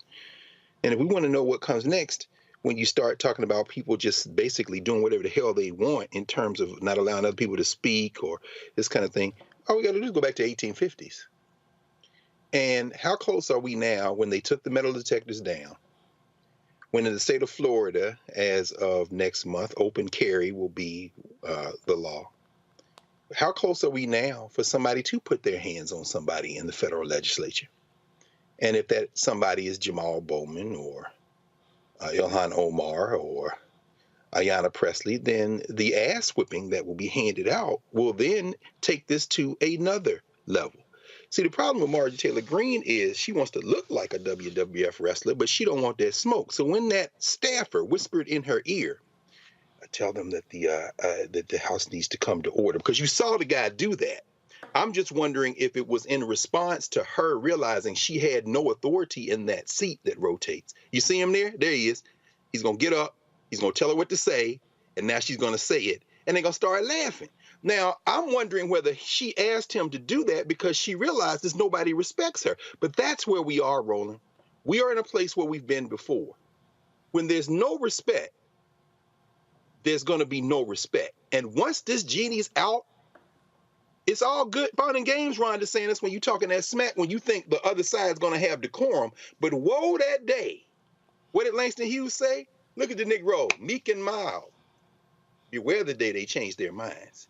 Marjorie Taylor Greene, she better be happy that laughing is the only thing that came out of that. But she should probably take a lesson from that and not push it anymore. I've never seen Tommy where the half of the chamber just laugh at the person in the speaker's position. Yeah, I don't cover Congress, but yeah, that's pretty. I have to say, I'm with Gregory. I think of all the harmful things that Marjorie Taylor Greene has done, including the way she targeted Jamal Bowman, I think what she did there is probably the best thing she's ever going to do, which is to give us all a really, really good laugh. Yeah, I mean, I just thoroughly enjoyed just the laughter that they had of that fool right there. So I couldn't get enough of that. So but just even hearing the word decorum come out of her mouth is like listening to Lon Boebert say calm down. That's just sheer stupidity. All right, y'all, the family of a Georgia woman who died after falling out of a police car has filed a multi-million-dollar lawsuit alleging gross negligence in the incident which took place in 2022. 28-year-old Breonna Greer was having a mental health episode and was being transported by a Hancock County Sheriff's deputy when she fell out of the moving patrol car on July 15th. The Georgia Bureau of Investigation determined the deputy failed to close the rear passenger door before the car left the scene. During a news conference, family attorney Ben Crump explains how the authorities initially tried to cover up what took place. They tried to say that Breonna Greer, this 120-pound young black woman, mother of twins, daughters, 4 years old at the time, they tried to say she had superhuman strength. And Portia, they tried to say she kicked open the police door. That's what they wanted us to believe. They wanted to just sweep it under the rug. But thank God that you had a family who said that's not true. They wanted answers. Because the reality is they never closed that door and secured that vehicle. And when they were on the road, she fell out of that car, and since she was handcuffed, there was no breaking the fall. Her skull hit the road, it cracked in 2 places. She had a brain bleed. She went into a coma, and 6 days later, her twin daughters lost their mother because of gross negligence at the hands of the police department that was supposed to help this young black woman who was having a mental health crisis. The $100 million federal civil rights lawsuit names Hancock County Sheriff Tomlin Primus, his brother, Lieutenant Marlon Primus, and Deputy Timothy Leggett as defendants. I don't know how in the world, Tommy, you can justify not closing the door and this woman ends up dead. No, you're absolutely right. And I hate to be a broken record, but it goes to this thing again. It's like you were saying about corporations. Well, it's even worse with the police. They will not do the right thing unless they are absolutely forced to do so. And this is about accountability. Why do you think that they thought they could get away with saying that she kicked that door open? Because they think they can get away with anything, because they can. Until something major is changed, and we keep pushing for it. And broken record again, but you have to vote. You need Democrats because Republicans are never going to do it. Greg? Yeah, Roland, I think, I agree with Tommy. I mean, here's the challenge, I think. Something's going to happen. We just don't know. Certainly, we saw with the death of Martin King, the people in our communities, over 100 cities in this country, for whom civil rights legislation had not changed the material conditions of their lives, they burnt the cities. The fact that there's more police body cam footage now than before. I agree with the state's attorney, Brave Boy, in that regard. The fact that we have these things that are seen over and over again, it may, and I think if history serves as any prelude, what we'll see is that Tim Scott, who did not make a mistake, did not slow walk or stall.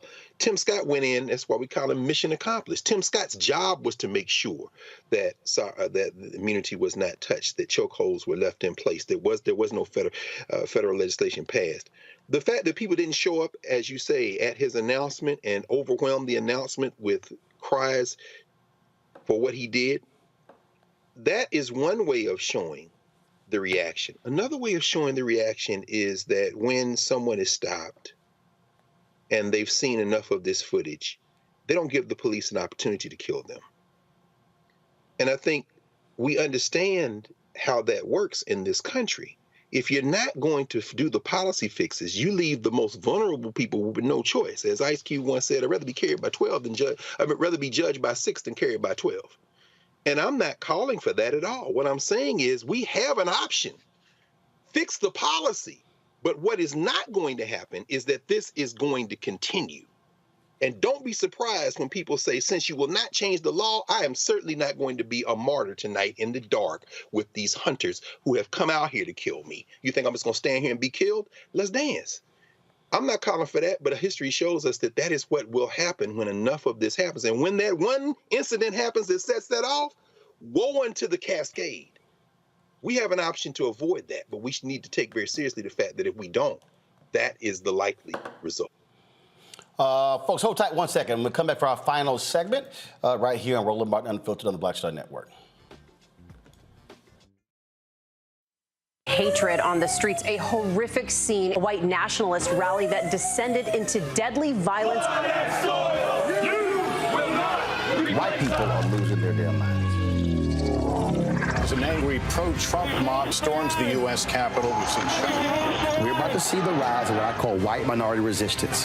We have seen white folks in this country who simply cannot tolerate black folks voting. I think what we're seeing is the inevitable result of violent denial. This is part of American history. Every time that people of color have made progress, whether real or symbolic, there has been what Carol Anderson at Emory University calls white rage as a backlash. This is the rise of the Proud Boys and the Boogaloo Boys. America, there's going to be more of this. Here's all the Proud Boys, guys. This country is getting increasingly racist in its behaviors and its attitudes because of the fear of white people. The fear that they're taking our jobs, they're taking our resources, they're taking our women. This is white fear.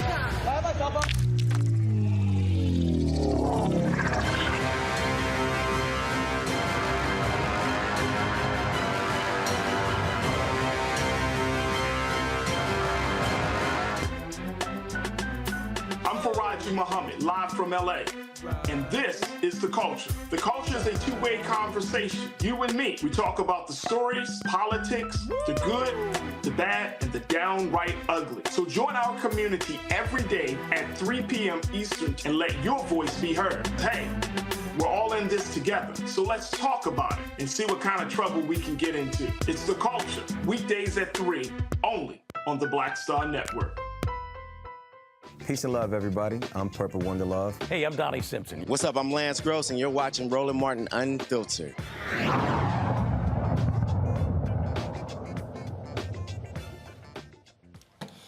So, folks, before we went to the break there, Tommy and Greg were both talking about what these cops do, and Tommy mentioned, you know what, how these cops lie and how they get away with it. Let's go to Chicago. Go to my iPad, Anthony. More than 100 Chicago police officials kept their jobs after making false statements despite department's you lie, you die rule. It says dismissal is considered the appropriate disciplinary penalty for violating the rule, but the city's watchdog said it is not consistently enforced, undermining police integrity. This right here, folks, says it right here, point blank. These cops, they lie. They lie about so many things. We've seen numerous examples of what cops lie. They're right there, Tommy, in Chicago. Cops were lying so much on the stand, a judge literally called the accountability board. The judge like, they lying. They were blatantly lying on the witness stand. And he was like, what are they doing? We just had Aisha Brayboy on in the last hour. She has a list of cops. We had her on before. She would not call them to the stand. I have long said, others have disagreed with me, I don't care. If a cop lies on that statement, they lie in that police report, automatic termination. Because we've seen how they make stuff up and they cover stuff up in order to protect their own. Tommy? You're mute. There we go. Oh, sorry. Can you hear me okay? There we go. All right. So, yeah, it comes down to where political power sits in this country. And, you know, the police, they do everything with impunity, including lie. And, you know, the thing that's so, I guess, not ironic because we all expect it now, but, you know, they're supposed to be above reproach. I mean, this is how they are positioned when they go into court. You know, the judge will say stuff like, you know, well, you know, I've got the word of a police officer against the citizen, and that, you know, the police officer's word is supposed to be gold. And, you know, what we've also seen, here's another facet of these videos that we keep seeing, the police brutality videos, Tyree Nichols, for example, is that you hear these cops setting up their story. They're getting their story straight, not only among each other, but they're getting their story straight for the video when they say things like stop resisting when the person's not resisting. Yep. And so, you know, this is the thing. Broken record again, but look, you have a law there, and they're just ignoring that law because, you know, who's gonna enforce it? Other cops? So, you know, it's good that the judge is calling it out. It's good that it's a story now, and we'll see where it goes. But if if this is happening in Chicago, you can bet it's damn well happening other places. And imagine what it's like when there is no law, where they're free to lie. The thing here, when we talk about the lying, Greg, and just how they lie with impunity, hell, they'll sit here and lie even when they got the video. Check this out. Go back to my iPad, Anthony. As of November, the police department, this is Chicago, y'all, the police department employed or had recently employed at least 110 people who violated the rule, including 5 who had been the subject of 2 disciplinary investigations that found they had made false written or oral statements. Some were assigned to specialized units, like an FBI task force. Others worked as detectives and were promoted, even after being found to have lied or made a material omission, according to the report. Now, later in the story, the Cook County State's Attorney's Office keeps lists of officers who are barred from testifying in court because they've committed misconduct that calls into question their credibility, including having made false statements. Now, if your ass can't testify, why you on the damn force? Well, Roland, I mean, you know the answer. I know you're asking it rhetorically. This is the rot. This is really the rot. As Tommy said, you line up your lie and then you count on the people to back the blue. There's never been any trust of law enforcement among African people in this country. Hell, the whole damn concept of policing in the United States was built on the back of surveilling our bodies as we tried to reclaim our humanity from slavery. So in those instances, and when you mentioned State's Attorney Brayboy, she can't call on those cops, not only because they're liars, but because then that puts her in an impossible position. The police are a rogue force. Now, you know, all of us have seen a million times the opening credits of the NBC long-running series Law and Order. The people are represented by 2 entities, the police that arrest your ass and the DA that put you away. These are their stories. What happens when the district attorney, whether it be the district attorney of Philadelphia, the state's attorney of Maryland, finds him or herself, or in St. Louis, as you say, or in San Francisco, as you say, or in Chicago, as you say, finds themselves not with law and order, meaning what? The police are telling you we're not out here to enforce the law. We're out here hunting. But here's the problem. As the old folks used to say, if you lie, you steal, you kill. The rot in a system that was rotten to begin with can reach a point where even those who rely on that system for protection, namely those who want to protect property like they were doing in the streets in May, June, July 2020, they realize that if it gets too bad, then this is going to be a problem for them to continue to steal. So we saw, since we've been on the air in Texas, the Attorney General of Texas, Ken Paxton, he might face impeachment. I think they impeached him, didn't they? They voted to impeach him. My point is this: when you get so corrupt that the people who rely on you to protect them can't trust you anymore, they'll start throwing you overboard. And I think that's what we're beginning to see in this country at the local level for sure, is that there's enough pushback against this that we might actually make some progress. But one thing's for sure, they're not going to stop lying because that is their job. Yeah, I'm sorry, Roland, if I could just add. Yeah, go ahead. What I was saying about, where political power resides, when they talk about the people are represented, they're only talking about certain people. And I feel that the majority of people, and I think you know who I mean, are okay with the police lying because they feel. No. See, Tommy, here we name them. We name them. Just go ahead and name them. Well, I think a lot of white people, and maybe some non-white people too, who want to feel safe and figure, what, if the cops are good, there's a lot of old-fashioned folks who just think, if the cops arrested you, you probably did something wrong, and even if you didn't, better safe than sorry. So, enough people put up with this, not only put up with it, but are sort of okay with it, okay with the cops lying. And that's part of what keeps it from changing, too. Indeed. All right, folks, let me give my final thoughts on this particular day. Frederick Douglass said shortly before he died, he said, "Power concedes nothing without a demand, never have, never will." And he also reminded folks to agitate, agitate, agitate. The night before he was murdered, the Reverend Dr. Martin Luther King Jr. at Mason Temple in Memphis, Tennessee, said point blank what we must continue to do, and that is to put pressure, to apply economic pressure, to operate as a collective in order to change the system, in order to change the condition of African Americans. For all of you who are watching and who are listening, I need you to understand something that's very basic and extremely fundamental. And that is, your silence allows people to continue to do what they've always done. Now, there may have been other George Floyd events happening around Washington, D.C. today.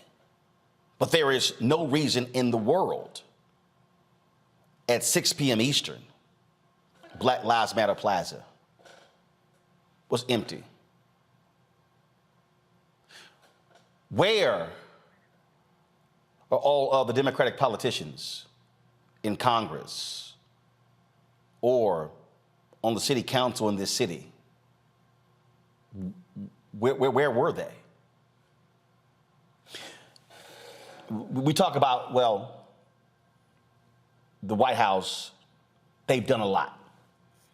And I appreciate the video the White House submitted today. But are you telling me that would have been more powerful than either Biden or Harris or Merrick Garland standing in Lafayette Park at the end of the matter of Black Lives Matter, giving a national address on the need for massive police reform in this country? Are you telling me that they could not have said, I appreciate Karine Jean-Pierre speaking from the White House podium, but I'm talking about constantly elevating. Yeah, I know the debt ceiling negotiations are going on right now, but these folks are being paid enough to do more than one thing at one time.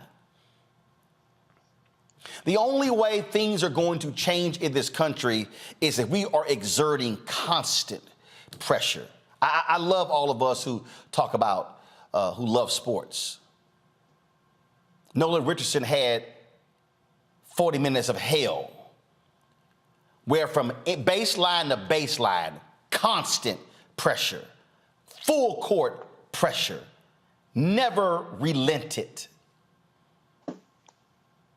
You talk about some of the greatest football teams. Chicago Bears, 85 team, the Baltimore Ravens defense, relentless pressure of the defense against the quarterback and against the offense. That's what is required. It requires relentless pressure. But what it also requires is it requires troops to be a part of this battle. Troops. Cliff Albright, Latasha Brown, generals. But generals need troops.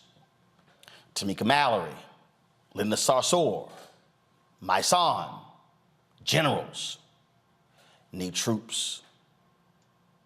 I can mention a host of folk across this country who are leading the battle. Generals, well, they need troops. If we're going to change what's happening on the corporate side, we need black board members acting as generals. We need black senior executives acting as generals. Not just being happy to get their stock options and their paycheck, but how they can ensure that millions and billions are flowing towards black-owned businesses, black organizations, to change the condition of our community. What it also requires is, it requires black celebrities not just tweeting and complaining about what Democrats and Republicans are not doing, but how are they harnessing their collective power in the name of Ossie Davis, in the name of Ruby Dee, in the name of Paul Robeson, in the name of Diane Carroll, in the name of Sidney Poitier, in the name of Harry Belafonte, in the name of so many others, in the name of Dick Gregory, to change the condition of this country.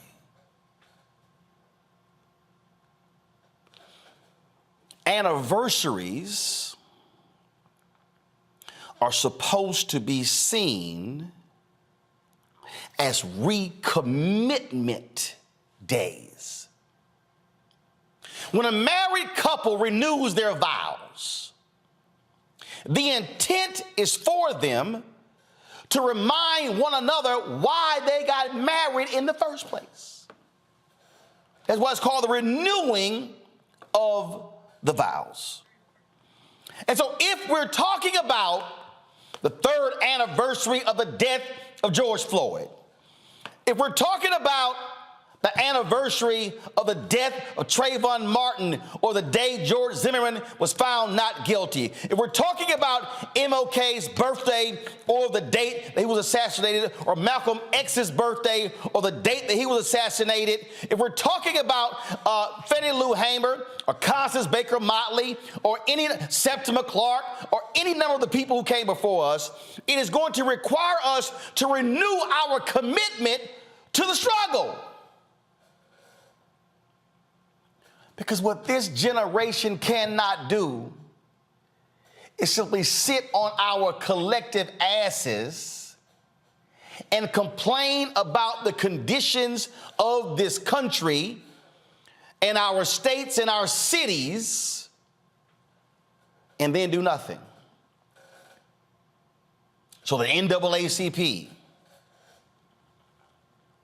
and the Human Rights Campaign have issued travel advisories for the state of Florida.